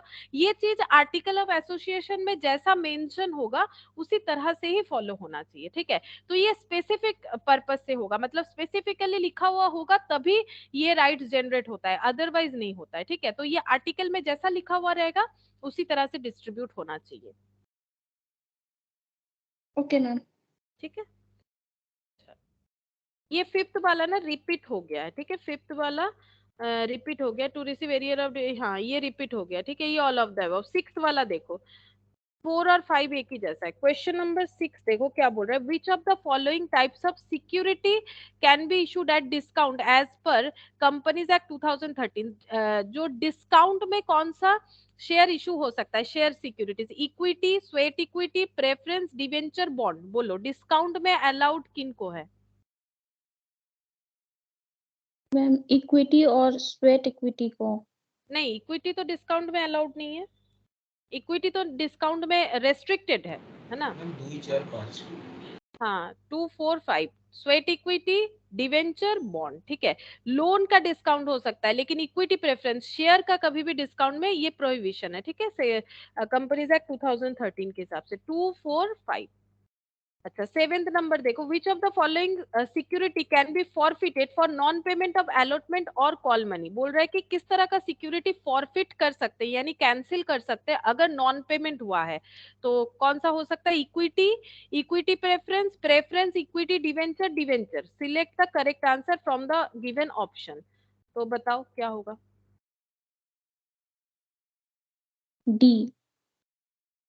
डी यानी टू ओनली। हाँ, इक्विटी और प्रेफरेंस इसी का सिर्फ फॉरफिट हो सकता है। हम लोग डिवेंचर अलग से पढ़े थे, जब डिवेंचर हम लोगों ने पढ़ा तब वहां पर क्लियरली लिखा हुआ था कि डिवेंचर कभी फॉरफिट होता नहीं है। ये मैंने डिवेंचर इशू के टाइम पे वो जो पीडीएफ से पढ़ा है तो वो भी दिखाया मैंने, ठीक है। आज पीडीएफ ओपन नहीं किया, नहीं तो प्रेफरेंस भी वहां से हम दिखा देते। अच्छा, अब देखो 8th number, dividend are dash of profit, appropriation, charge, transfer. Profit मतलब डिविडेंड देने का मतलब क्या है? प्रॉफिट का डिस्ट्रीब्यूशन यानी appropriation, charge against profit, transfer of profit, none of the above. Charge against profit. नहीं, एप्रोप्रिएशन against profit. एप्रोप्रिएशन, हाँ correct, appropriation. Charge against profit और एप्रोप्रिएशन में फर्क क्या है? चार्ज अगेंस्ट प्रॉफिट का मतलब है कि हम लोग ये बोल रहे हैं कि डिविडेंड हमारा क्या है? एक्सपेंस है, ये इस तरह से हम लोग चार्ज कर रहे हैं। और चार्ज अगेंस्ट प्रॉफिट का मतलब है प्रॉफिट हो या ना हो हमें देना पड़ेगा। वो डिवेंचर पे एप्लीकेबल होता है कि मुझे लोन का इंटरेस्ट देना ही पड़ेगा, चाहे मेरा प्रॉफिट हो बिजनेस में चाहे लॉस हो। लेकिन डिविडेंड का ऐसा नहीं होता है। अगर लॉस होता है तो हम लोग बाद में भी दे सकते हैं, एरियर करके, एक्यूमुलेट करके, ठीक है। और डिविडेंड डिस्ट्रीब्यूट किसे किया जाता है? मतलब जो कंपनी के ओनर होते हैं, ट्रू ओनर यानी इक्विटी शेयर होल्डर को, और जो पार्ट ओनर बोल सकते हैं क्योंकि प्रेफरेंस में हाइब्रिड नेचर होता है, थोड़ा डिवेंचर का थोड़ा इक्विटी का, तो प्रेफरेंस शेयर होल्डर डिस्ट्रीब्यूट करते हैं, ठीक है। एप्रोप्रिएट मतलब प्रॉफिट। अब देखो क्यों क्यों होता है? अगर सोल प्रोप्राइटर देखोगे तो नेट प्रॉफिट जो निकलता है ना पीएल में, वो कैपिटल में जाके ऐड हो जाता है क्योंकि वहां पर ओनर एक है, तो उनको पूरा प्रॉफिट मिल गया। लेकिन यहाँ तो एक जन ओनर नहीं है, कितने जितने इक्विटी शेयर होल्डर है सभी ओनर है, ठीक है। तो ओनर को अपने अपने प्रॉफिट का हिस्सा मिल रहा है, मतलब बिजनेस करके उन्हें क्या मिला, तो वो हो जाता है प्रॉफिट का। अब यहाँ पर एक ही ओनर होता तो उनको प्रॉफिट हम लोग क्या करते, उनको प्रॉफिट दे देते, ठीक है। यहाँ पर एक ओनर नहीं है, बहुत सारे ओनर है, इसलिए इनमें प्रॉफिट को डिस्ट्रीब्यूट करना पड़ेगा यानी एप्रोप्रिएटली बांटना पड़ेगा, इसलिए इसको एप्रोप्रिएशन बोला जाता है। तो डिविडेंड और एप्रोप्रिएशन ऑफ प्रॉफिट, ठीक है। 9th नंबर देखो, a company limited by share may if authorized by its can issue preference shares which are or at the option of the company are liable to be redeemed। तो क्या बोला है? एक company limited bye share, तो company कितने तरह का होता है उसमें हम लोगों ने पढ़ा था, लिमिटेड बाय शेयर्स कंपनी भी होता है। May if authorised by its, अगर इसके पास ऑथोरिटी है, it can issue preference shares which are or at the option of the company are liable to be redeemed, memorandum of association, article of association, creditors of company, debtors of company। तो यहाँ पर if authorised, अच्छा किससे मतलब कहाँ पर authority लिखा हुआ होना चाहिए जिससे ये क्या कर सकती है, इशू कर सकती है preference shares which are or at the option of the company are liable to be redeemed, जिसको फ्यूचर में रिडीम करना पड़ेगा। मतलब redeemable preference share company, limited by shares company redeemable preference share issue कर पाएगी अगर इसके पास ऑथोरिटी होगा। और इस ऑथोरिटी का बात कहाँ रिटर्न होना चाहिए? एमओए में, एओए में, बाकी दो तो बेकार है, वो दो तो आंसर में होगा नहीं। तो तुम लोग बताओ अपना लॉ का थोड़ा सा। Articles of association. हाँ, एओए में लिखा हुआ होना चाहिए, ठीक है। एओए में लिखा हुआ होना चाहिए तभी जाके इशू कर सकती है। अच्छा, फिर क्या बोला है देखो, the preference shares can be redeemed, preference share को कैसे रिडीम कर सकते हैं? Out of profit, out of proceeds of fresh issue of equity shares, partly out of profit, partly out of the proceeds of fresh issue of equity shares, any of the above, ठीक है। इसका answer बताने के पहले हम दिखा देते हैं, देखो यहाँ पर अब थोड़ा सा यहाँ से बताते हैं। देखो कितने तरह से हम लोग प्रेफरेंस शेयर इशू कर सकते हैं, सॉरी रिडीम कर सकते हैं। ये देखो फ्रेश इशू करके, नया शेयर इशू करके, और या फिर हम लोग सीआरआर क्रिएट करके, मतलब अपने प्रॉफिट से, प्रॉफिट को क्या करना है, जो फ्री रिजर्व या प्रॉफिट है उसको हमें सीआरआर में कन्वर्ट करना है, उस तरह से भी हम लोग कर सकते हैं, या फिर दोनों का कॉम्बिनेशन से भी कर सकते हैं। थोड़ा थोड़ा याद आ गया होगा। देखो ये हम नेक्स्ट दिन डिस्कस कर देंगे पूरा डिटेल्स में। अभी फिलहाल यहाँ इस ऑप्शन, मतलब इस क्वेश्चन के लिए काफी है इतना देखना। तो बताओ क्या होगा आंसर, प्रेफरेंस शेयर कैसे रिडीम हो एनी ऑफ सकता द अबव। है? एनी ऑफ द अबव है ना, एनी ऑफ द अबव हो जाएगा। अच्छा नेक्स्ट देखो, when preference shares are redeemed out of profit such profit must be। तो अगर जो प्रॉफिट से रिडीम करना चाहते हैं, मतलब सीआरआर वगैरह क्रिएट करके, तो वो प्रॉफिट कैसा होना चाहिए? Profit which would otherwise available for dividend, capital profit, revaluation profit, B और सी। ठीक है, तो अगर प्रॉफिट से रिडीम कर रहे हैं, बता देते हैं। देखो अगर प्रॉफिट से रिडीम कर रहे हैं, इसका मतलब क्या हो जाएगा, हम लोग सीआरआर क्रिएट कर रहे हैं, और सीआरआर हमेशा फ्री रिजर्व से क्रिएट करना चाहिए। ठीक है, सीआरआर हमेशा, ये देखो, redemption by creation of CRR यानी capital redemption reserve out of free reserve, free reserve यानी जनरल रिजर्व, पीएल, पीएल का credit balance, reserve fund, dividend equalisation reserve, ये सब होता है। ठीक है, तो यहाँ से मुझे बताओ कि अगर प्रॉफिट का यूज करें, मतलब सीआरआर क्रिएट करके प्रेफरेंस शेयर रिडीम करना चाहते हैं, तो हम लोग कौन सा प्रॉफिट यूज कर सकते हैं? Profit which would otherwise available for dividend, जो डिविडेंड के लिए अवेलेबल है, capital profit, revaluation profit, B और सी। बोलो कौन सा ऑप्शन सही लग रहा है? कैपिटल प्रॉफिट, रिवैल्यूएशन प्रॉफिट, ये सब फ्री रिजर्व है क्या? फ्री प्रॉफिट है? अगर नहीं है तो नहीं होगा ना।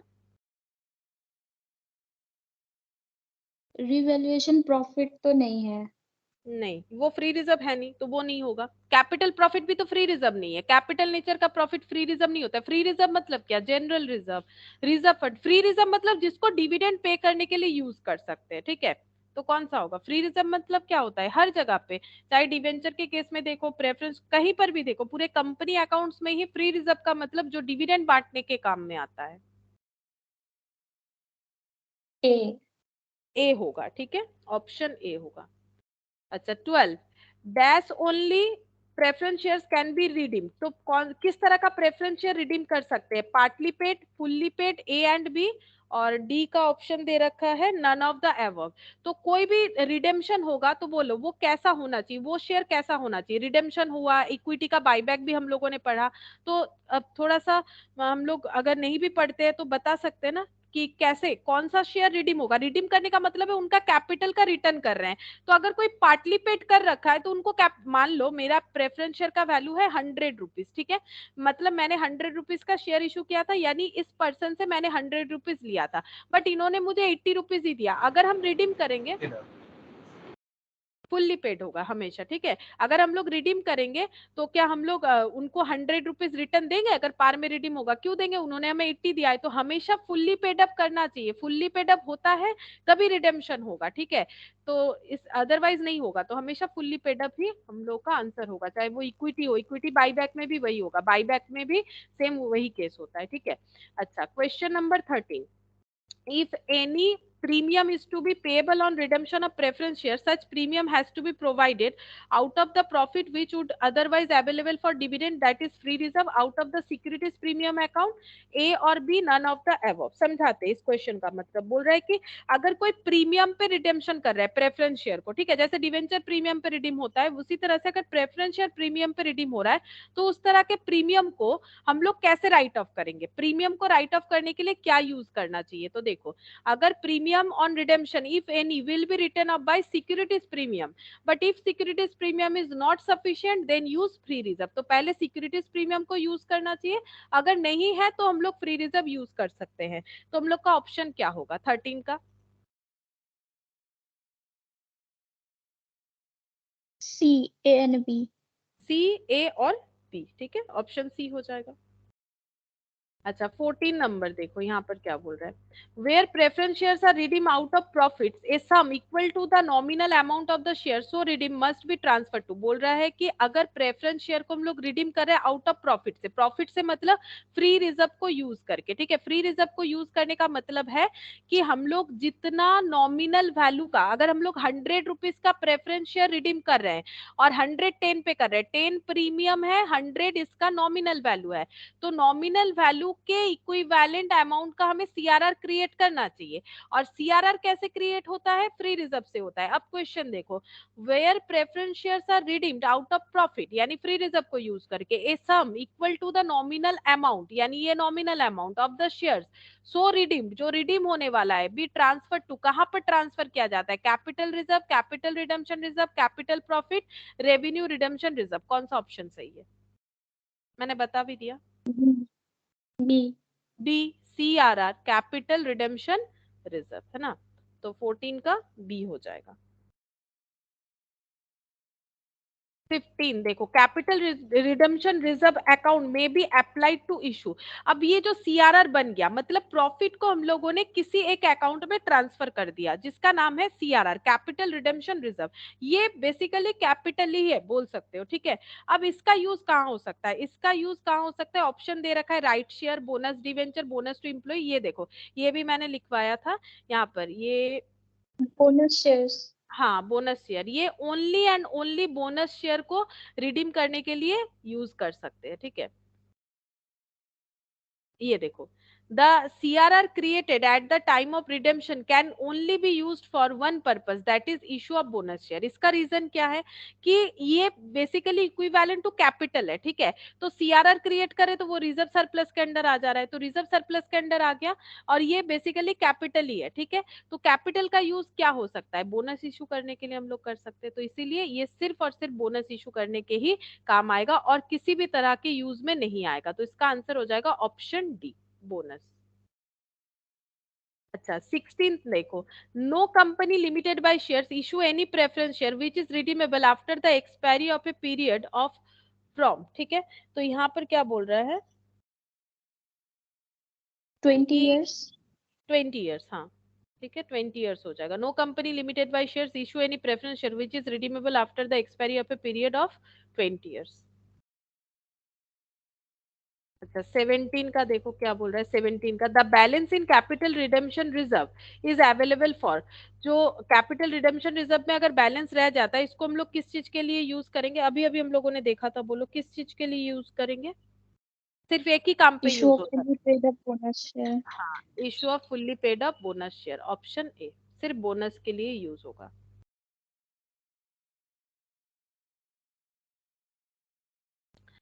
As per Companies Act 2013, preference shares which are issued by the company engaged in infrastructure project can issue preference share which are redeemable after।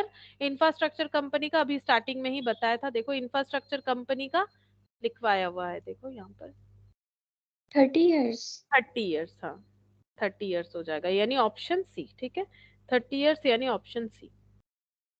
Preference share is one which enjoy a dash preferential right regarding payment of dividend, preferential right regarding allotment of share, preferential right regarding payment of dividend and return of capital, preferential rights regarding return of capital। कौन सा सही answer है, preference इनको किस हिसाब से मिलता है, पेमेंट डिविडेंड के लिए इनको प्रेफरेंस मिल जाएगा, प्रेफरेंशियल राइट्स मिलेगा इन्हें अलॉटमेंट ऑफ शेयर्स के लिए, प्रेफरेंशियल राइट्स मिलेगा इन्हें डिविडेंड और रिटर्न ऑफ कैपिटल में, या फिर सिर्फ रिटर्न ऑफ कैपिटल, सिर्फ डिविडेंड सिर्फ option return of. C. Option C correct. Dividend में भी इनको प्रेफरेंस, क्योंकि डिविडेंड तो दो जन को ही मिलता है, इक्विटी और प्रेफरेंस, तो सब पहले इनको मिलता है प्रेफरेंस शेयर होल्डर को, तो इनको डिविडेंड पेमेंट में प्रेफरेंस मिलेगा, उसके साथ साथ इनको जो है कैपिटल रिटर्न अगर चल रहा है तो इनको पहले दिया जाएगा, ठीक है। तो इसीलिए ऑप्शन सी हो जाएगा।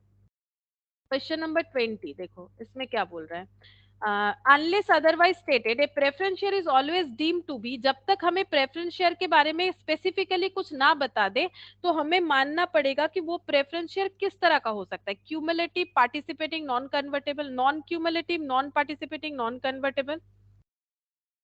Option B. Cumulative, option B, option B में है देखो, बी बोल रहे हो या D, B, non cumulative, non participating and non convertible.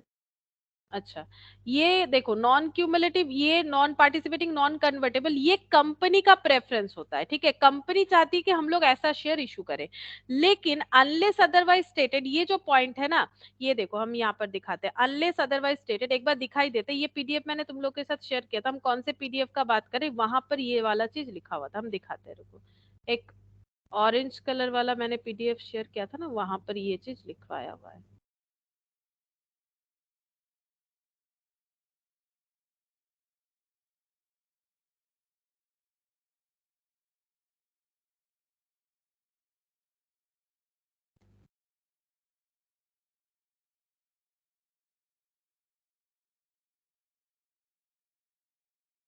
ये देखो टाइप्स ऑफ प्रेफरेंस शेयर, है ना। प्रेफरेंस शेयर के बारे में यहाँ पर देखो, क्यूमुलेटिव प्रेफरेंस शेयर, ये देखो यहाँ पर बताया गया है अनलेस, ये देखो ये अनलेस अदरवाइज स्टेटेड, ठीक है। A preference share is considered to be cumulative. अगर हमें क्वेश्चन में कुछ भी ना बोले, हमें हमेशा इसे कंसिडर करना पड़ेगा कि इन्होंने क्यूमुलेटिव प्रेफरेंस, ये क्यूमुलेटिव प्रेफरेंस शेयर है, ठीक है। तो अनलेस अदरवाइज स्टेटेड, जब तक हमें कुछ ना बता दे, हम लोग को मानना है कि ये क्यूमुलेटिव प्रेफरेंस शेयर है, ठीक है। ये कंपनी का प्रेफरेंस है, ऑप्शन बी जो है ये कंपनी का प्रेफरेंस है। लेकिन अगर हमें कुछ ना क्वेश्चन में बताए तो हमें क्या लेना पड़ेगा, हमें लेना पड़ेगा कि क्यूमुलेटिव प्रेफरेंस शेयर है, ठीक है। तो अगर क्यूमुलेटिव हो रहा है तो ऑप्शन डी तो नहीं होगा, ऑप्शन ए और सी में से कोई एक हो सकता है। तो बाकी बाकी में देखो, बाकी भी दिखाते क्या लिखा हुआ था। ये देखो यहाँ पर ये हो गया क्यूमुलेटिव। अच्छा, नॉन क्यूमुलेटिव नहीं होगा। पार्टिसिपेटिंग का देखो, इसके बारे में क्या बोल रखा है पार्टिसिपेटिंग के बारे में, यहाँ पर if any after the equity share or dividend, similarly in the event of winding up, अच्छा ये नहीं बोला है, redeemable irredeemable, आगे देख लेते हैं। क्यूमुलेटिव तो कंफर्म हो गया। कन्वर्टेबल, इसके बारे में बोला होगा, देखते हैं। Unless mention otherwise preference shares are non cumulative, ये रहा वो पॉइंट मिल गया मुझे, ये देखो non cumulative, non participating, non convertible and redeemable in nature. अच्छा, unless mention otherwise preference share, अच्छा तब ठीक ही हुआ था, देख लेते हैं। Non cumulative, non participating, non convertible, लेकिन ऊपर बोला था क्यूमुलेटिव, अनलेस मेंशन अदरवाइज। अच्छा, preference shares are non convertible unless otherwise stated, ये कन्वर्टेबल नहीं होगा तो नॉन कन्वर्टेबल होना चाहिए, ठीक है। हम इंडिविजुअली देखते क्या लिखा हुआ है। क्यूमुलेटिव होगा, नॉन कन्वर्टेबल होगा, क्यूमुलेटिव होगा, नॉन कन्वर्टेबल होगा, ठीक है। क्यूमुलेटिव होगा, नॉन कन्वर्टेबल होगा, और नॉन पार्टिसिपेटिंग होगा, यानी ऑप्शन सी होना चाहिए। Cumulative, non participating, non convertible. देखो यहाँ पर दो पॉइंट लिखा हुआ था, यहाँ पर नॉन क्यूमुलेटिव लिखा हुआ है, लेकिन ऊपर देखो लिखा हुआ था, अभी थोड़ी देर पहले मैंने बताया था ना, ऊपर देखो अभी दिखाया था, तो वहां पर लिखा हुआ था कि क्यूमुलेटिव मानेंगे, ठीक है, क्यूमुलेटिव मानना पड़ेगा। तो ये वाला जो है, ये कंपनी के प्रेफरेंस के हिसाब से दिया हुआ है, ठीक है। ये कंपनी के प्रेफरेंस के हिसाब से दिया हुआ है, हम लोग इंडिविजुअली पढ़ के देखेंगे कि हर एक जगह पे क्या बोला है, उसके हिसाब से हमें चलना पड़ेगा, ठीक है। तो ये देखो यहाँ पर बता दिया था, तो इसी के हिसाब से चलेंगे। ये थोड़ा सा याद रखो कि यहाँ पर बोल दिया है कि जब तक हमें कुछ मेंशन ना कर दे तब तक हमें मान के चलना है unless otherwise stated in India, क्योंकि इंडिया में ये चलता है। Preference share is considered cumulative, अगर कुछ ना बताया जाए तो ये वाला हमें फॉलो करना ही पड़ेगा, ठीक है, इंडिया के हिसाब से।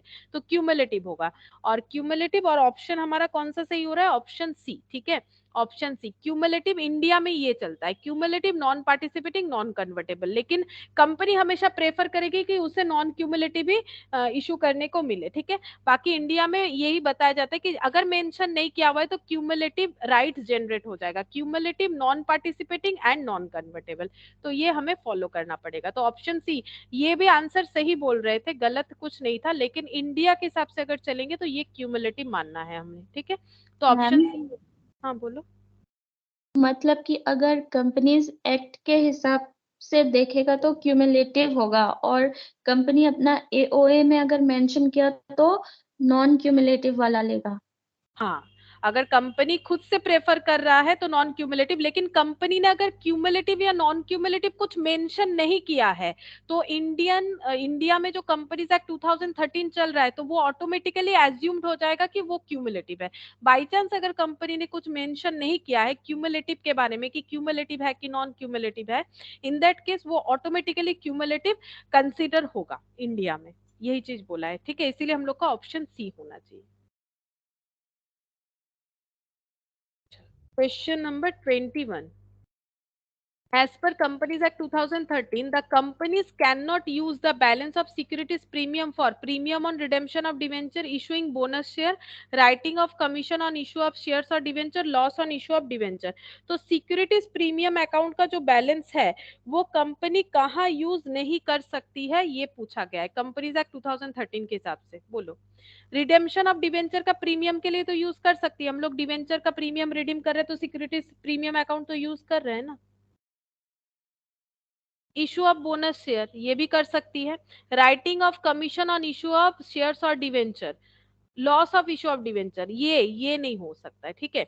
लॉस को राइट ऑफ करने के लिए सिक्योरिटीज प्रीमियम का यूज नहीं होगा, ये हम दिखा देंगे। ये नया आया है रूल्स, ठीक है, कंपनीज एक्ट 2013 में ये नया रूल्स आया है कि यहाँ पर अगर तुम लोग को याद आ रहा है, क्योंकि ये पहले बहुत पहले पढ़ाया था मैंने, ये तुम लोग के क्लास में ही करवाया था। यहाँ पर देखो मैंने एक पॉइंट यहाँ पर याद तो नहीं होगा शायद तुम लोग को, क्योंकि बहुत पुराना बात हो गया। ये देखो मैंने ओल्ड बोल के लिखा था, इसमें भी थोड़ा सा मॉडिफिकेशन आया है, ठीक है, कि प्रीमियम ऑन रिडेम्पशन जो है वो सिक्योरिटीज प्रीमियम और फ्री रिजर्व के अलावा किसी और से नहीं होगा। ये ओल्ड मेथड था, वहां पर ही लिखा हुआ था कि सिक्योरिटीज प्रीमियम का यूज कहाँ कहाँ होगा, ठीक है। तो ये नेक्स्ट दिन जब हम डिटेल्स में करवाएंगे ना तब बोलेंगे। तो क्वेश्चन नंबर 21 तब और भी क्लियरली समझ में आ जाएगा। फिलहाल यहाँ पर इतना जानो कि loss on issue of debenture के लिए ये यूज नहीं होगा, वो हम दिखाएंगे, ठीक है, कैसे होगा। अच्छा, अब क्वेश्चन नंबर 22 देखते हैं। Which of the following can be utilized in redemption of preference shares capital account? अच्छा, कौन सा हम लोग यूज करेंगे प्रेफरेंस शेयर को रिडीम करने के लिए? प्रॉफिट्स अवेलेबल फॉर डिविडेंड, हाँ। फ्री रिजर्व को यूज करते हैं। कैपिटल रिजर्व ये हम लोग यूज नहीं करेंगे, कैपिटल रिजर्व तो फ्री रिजर्व नहीं होता है। डिविडेंड इक्विलाइजेशन रिजर्व यूज करेंगे, ये तो फ्री रिजर्व है। डेवलपमेंट रिबेट रिजर्व ये फ्री रिजर्व नहीं है। प्रॉफिट प्रायर टू इनकॉर्पोरेशन ये भी फ्री रिजर्व नहीं है। तो कौन कौन सा यूज कर सकते हैं? 1 और 3। देखो कैपिटल रिजर्व तो फ्री रिजर्व है नहीं, थोड़ी देर पहले ही मैंने बताया था, वैसे भी कैपिटल रिजर्व है तो कैपिटल कुछ बेच के जनरेट हुआ होगा, मतलब कैपिटल नेचर का कुछ भी एसेट वगैरह, ठीक है।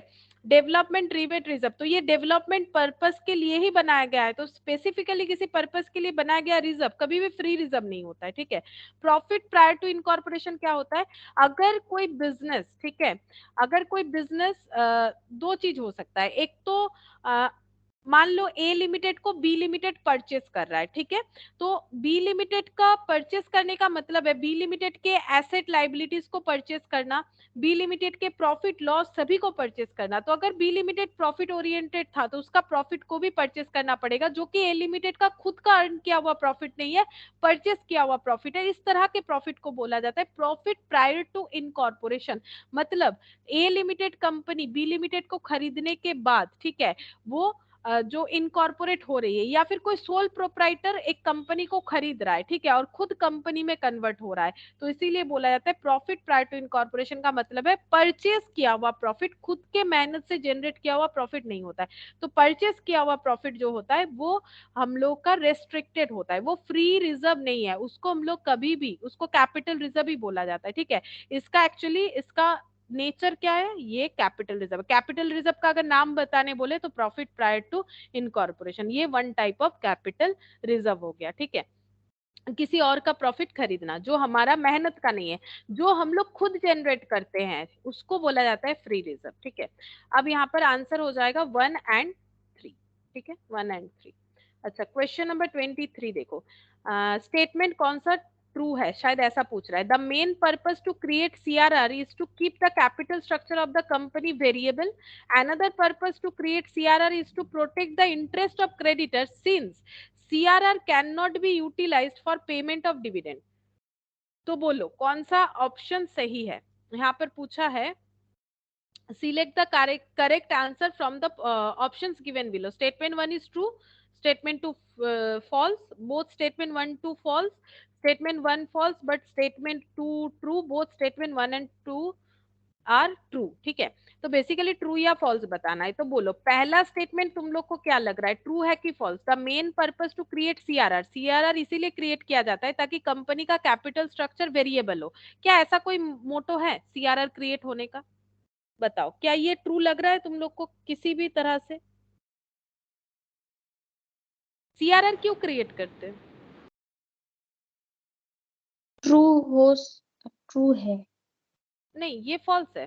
सीआरआर क्यों क्रिएट करते हैं? सीआरआर के साथ कैपिटल स्ट्रक्चर के वेरिएबिलिटी का तो कोई मतलब ही नहीं है। सीआरआर क्रिएट करने का मतलब है फ्री रिजर्व को, फ्री रिजर्व से हमें उतना अमाउंट विथड्रॉल करना है जितने नॉमिनल वैल्यू का हम लोग प्रेफरेंशियल रिडीम करना चाहते हैं। अब इसका रीजन क्या है?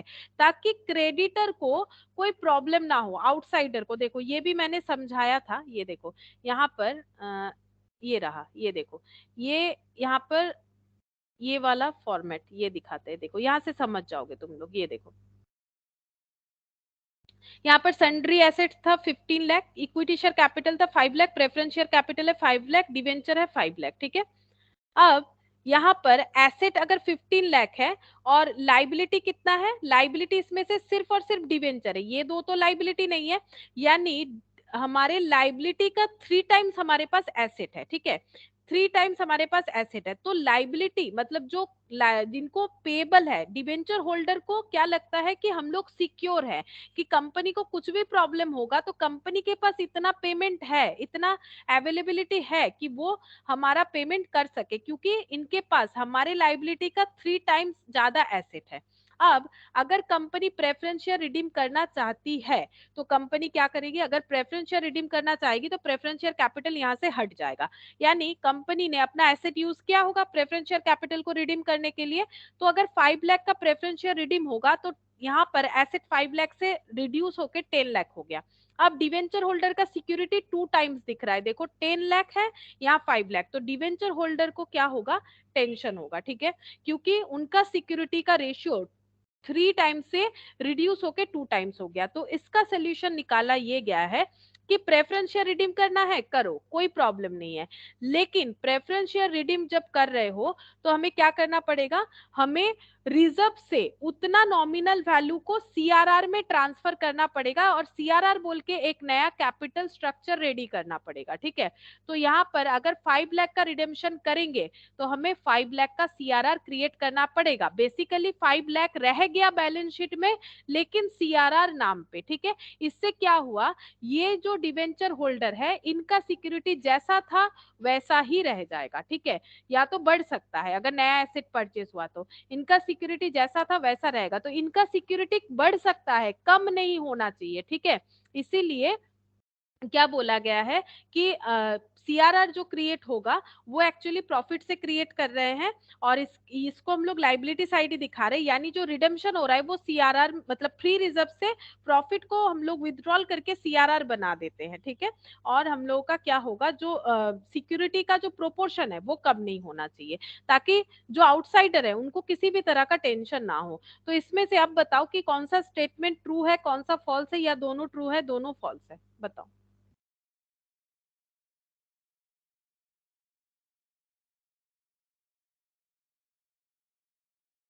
सोचो, थोड़ा सा सोच के बताओ।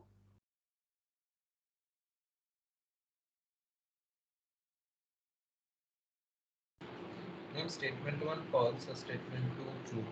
हाँ, स्टेटमेंट 1 फॉल्स, स्टेटमेंट 2 जो है वो ट्रू होगा, क्योंकि सीआरआर इसीलिए क्रिएट किया जाता है ताकि हम लोग क्रेडिटर वगैरह, क्रेडिटर मतलब क्या, जिनको पे करना है, तो डिवेंचर होल्डर भी तो हमारे पेबल पार्टी हो गए ना। Since CRR can not be utilised for payment of dividend, क्योंकि इसको हम लोग फ्रीली यूज नहीं कर सकते, तो अगर सीआरआर में प्रॉफिट को ब्लॉक कर देंगे तो ये क्रेडिटर लोगों के लिए कोई टेंशन का बात नहीं होगा। अब जितना मर्जी प्रेफरेंस शेयर रिडीम करते जाओ। ठीक है, और जो यहाँ पर बोला है कैपिटल स्ट्रक्चर के साथ कोई लिंक नहीं होगा। ठीक है, तो आंसर सी हो जाएगा, statement 1 false but statement 2 is true. To whom the bonus share और right share can be issued, किसको बोनस और राइट शेयर इशू कर सकते हैं? इक्विटी को, प्रेफरेंस को, both equity preference, neither A और बी। बताओ, बोनस और राइट शेयर किनको दिया जाता है?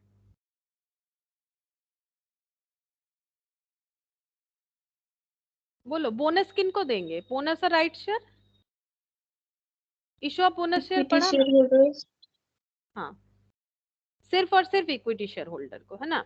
अच्छा 25 देखो, preference shares are entitled to a variable rate of dividend, fix rate of dividend, both A and B, neither A nor B. बताओ।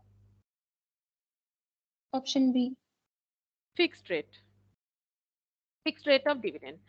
Preference shareholder can vote when his special right as a preference shareholder are being varied on any resolution for the winding up of the business company, sorry, of the company, when their dividend has not been paid for period of 2 years or more, all of the above. बोल रहे हैं कि preference share को तो हमें पता है normally इनको वोटिंग राइट्स नहीं होता है, लेकिन इनका वोटिंग राइट्स जनरेट हो सकता है कब, ये पूछ रहा है। बोलो क्या आंसर होगा? All of the above. All of the above, correct, ठीक है। ये चारों केसेस में इनका वोटिंग राइट्स जनरेट हो सकता है, क्योंकि देखो on any resolution for the winding, अगर कंपनी बंद होने जा रहा है, ठीक है, या फिर कुछ स्पेशल राइट्स आ रहा है, when there dividend has not been paid for more than 2 years, ये देखो ये यहाँ पर था कि अगर 2 साल से ज्यादा हो जाएगा तो इनको वोटिंग राइट्स भी मिलने लगेगा, ये पार्टिसिपेटिंग हो जाएंगे। ये देखो यहाँ पर ये वाला पॉइंट था, यहाँ पर पढ़ के देखोगे तो मिल जाएगा, ठीक है, ये वाला पॉइंट यहाँ पर था। अच्छा 27, redeemable preference shares can be redeemed out of, redeemable preference share कैसे रिडीम कर सकते हैं? Sale proceeds of investment, proceeds of fresh issue, share premium, the proceeds of issue of debenture. तो अगर हम लोग प्रेफरेंस शेयर को रिडीम करना चाहते हैं तो हम लोग क्या क्या यूज कर सकते हैं, बताओ? सेल प्रोसीड्स ऑफ इन्वेस्टमेंट, अभी 3 मेथड बताया था ना रिडीमेबल ऑफ प्रेफरेंस शेयर का, सीआरआर क्रिएट कर लो, या फिर सीआरआर क्रिएट कर लो, या फिर फ्रेश इशू करो, या फिर दोनों जो है पार्ट पार्ट, मतलब थोड़ा सीआरआर क्रिएट करके थोड़ा फ्रेश इशू करके। तो कौन सा आंसर होगा 27 का? B. B, correct, the proceeds of fresh issue of shares, ठीक है। अच्छा 30 तक कर लेते। 28 देखो, which of the following is correct, कौन सा जर्नल एंट्री करेक्ट है? Amount due to preference shares for redemption, redemption के लिए अगर प्रेफरेंस शेयर होल्डर को ड्यू कर रहे हैं तो क्या एंट्री होगा? तो प्रेफरेंस शेयर कैपिटल हम लोग का कैंसिल हो जाएगा, है ना, तो preference share capital account debit होना चाहिए, यहाँ पर था नहीं, देखो होल्डर को डेबिट किया, होल्डर को तो पे करना है, होल्डर मतलब एक ह्यूमन बीइंग, ठीक है, तो ह्यूमन बीइंग को हमें ड्यू करना है क्रेडिटर के तरह, तो टू क्रेडिटर जैसे होता है, तो preference share capital account debit to preference share holder, और प्रीमियम में पे करेंगे तो प्रीमियम ऑन रिडेम्पशन, ये सही एंट्री है ना, ये वाला सही एंट्री हो जाएगा। डिवेंचर की तरह ही होगा ना, जैसे हम लोग डिवेंचर कैंसिल करते हैं तो डिवेंचर क्या करते हैं, जैसे मान लो परसेंटेज ऑफ डिवेंचर, फिर प्रीमियम ऑन रिडेम्पशन, टू क्या कर देते हैं, टू जो है डिवेंचर होल्डर, ठीक है, इस तरह से। A company used balance of general reserve and PL for redemption of preference share capital amount. Which of the following entries correct journal entry for? देखो अगर PL और रिजर्व को यूज करें, इसका मतलब CRR क्रिएट कर रही है, तो PL और रिजर्व कम हो जाएगा, PL रिजर्व ये सब क्रेडिट हो रहता है, क्योंकि इसमें हम लोग प्रॉफिट ट्रांसफर कर रहे हैं, PL से क्रिएट होता है, तो PL to general reserve, PL to reserve fund, ऐसे होता है। अब ये सब जब यूज होगा, यूज होने से रिवर्स एंट्री होगा, जनरल रिजर्व डेबिट होगा, पीएल डेबिट होगा, टू सीआरआर होगा, क्योंकि सीआरआर ही क्रिएट होगा, तो PL debit, general reserve debit to CRR, यानी कि ऑप्शन सी हम लोग का आंसर होना चाहिए, ठीक है। और 30 यही वाला लास्ट करते हैं, which of the following statement is not true, बोला है कौन सा ट्रू नहीं है regard to redemption of preference share. Partly paid shares can not be redeemed, ये सही बात है, पार्टली पेड अगर शेयर्स है तो कभी रिडीम नहीं हो सकता है, फुल्ली पेड होगा तभी रिडीम होगा। The redemption of preference share shall be taken as reduction of company's authorised share capital, बोल रहा है कि अगर प्रेफरेंस शेयर रिडीम हो रहा है तो हमें अपना ऑथराइज शेयर कैपिटल को भी रिडीम करना चाहिए, ठीक है, ये बोल रहा है कि हमें ऑथराइज्ड कैपिटल को भी रिडीम करना चाहिए। बट ये क्या सही लग रहा है आप लोगों को कि अगर हम लोग प्रेफरेंस शेयर रिडीम कर रहे हैं तो क्या हमारा ऑथराइज्ड शेयर कैपिटल रिडीम होगा? ऑथराइज्ड शेयर कैपिटल मतलब क्या, कितना मैक्सिमम प्रेफरेंस शेयर हम लोग इशू कर सकते हैं, तो उसमें क्यों कम होगा? हमारा ऑथराइज्ड शेयर कैपिटल जितना है उसमें से हम लोगों ने जितना भी प्रेफरेंस शेयर इशू किया, मान लो हम लोग का ऑथोरिटी है 100 प्रेफरेंस शेयर हम लोग इशू कर सकते हैं, ठीक है, उसमें से हम लोगों ने 90 प्रेफरेंस शेयर इशू किया था, 80 प्रेफरेंस शेयर रिडीम कर रहे हैं, फॉर एग्जाम्पल 10 बच रहा है, तो इसमें यहाँ पर ऑथराइज्ड कैपिटल का वैल्यू कम करने का तो कोई मतलब नहीं, वो जितना है उतना ही रहेगा। ये रिडीम हो रहा है मतलब ये थोड़ी ना रिडीम होगा, ये तो लिमिट है, लिमिट क्यों रिडीम होगा? अगर हम लोग प्रेफरेंस शेयर रिडीम कर रहे हैं तो उसमें लिमिट थोड़ी ना रिडीम होगा, या फिर जैसे अगर हम लोग इक्विटी शेयर को बायबैक कर रहे हैं तो उसमें ऑथराइज्ड इक्विटी शेयर कैपिटल का लिमिट थोड़ी ना चेंज होगा, हम लोग लिमिट चेंज करवा सकते हैं, फिर आर्टिकल ऑफ एसोसिएशन में उसे अमेंड करवाना पड़ता है, वो तो अलग चीज हो गया कि हम लोग अपना लिमिट बढ़ाना चाहते हैं, लेकिन शेयर्स को रिडीम करने से कभी भी लिमिट थोड़ी ना चेंज होगा। तो ऑप्शन बी जो है वो गलत है, यानी ट्रू नहीं है, बाकी देखो ट्रू है। When shares are issued for redemption in future it will not be treated as increase in capital. अगर हम लोग शेयर रिडीम करते हैं तो कैपिटल थोड़ी ना इंक्रीज होगा, डिक्रीज होगा।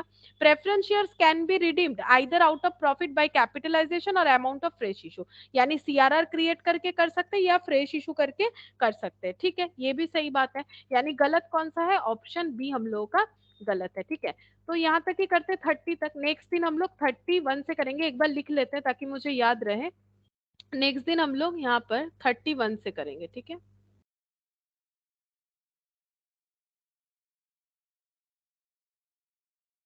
क्वेश्चन 31 से प्रेफरेंस शेयर का यहाँ से करेंगे, और अगर ये मिल जाता है आप लोगों को तो ये एक बार देख सकते हैं, क्योंकि नेक्स्ट दिन हम इसको पूरा डिटेल्स में लाइन बाय लाइन बता देंगे। आज कुछ क्वेश्चन, सारा क्वेश्चन यहाँ से नहीं होगा, मुझे पता था कंप्लीट नहीं होगा, इसलिए मैंने इसको उतना नहीं बोला, जहां जहां आया मैंने बता दिया। अगर तुम लोग को ये नोट्स मिल जाता है तो यहाँ से हम एक बार पूरा डिटेल्स बता देंगे जितना बाकी है, ठीक है, ये नोट जितना बना हुआ है, ठीक है। फिर आज इतना ही करते हैं।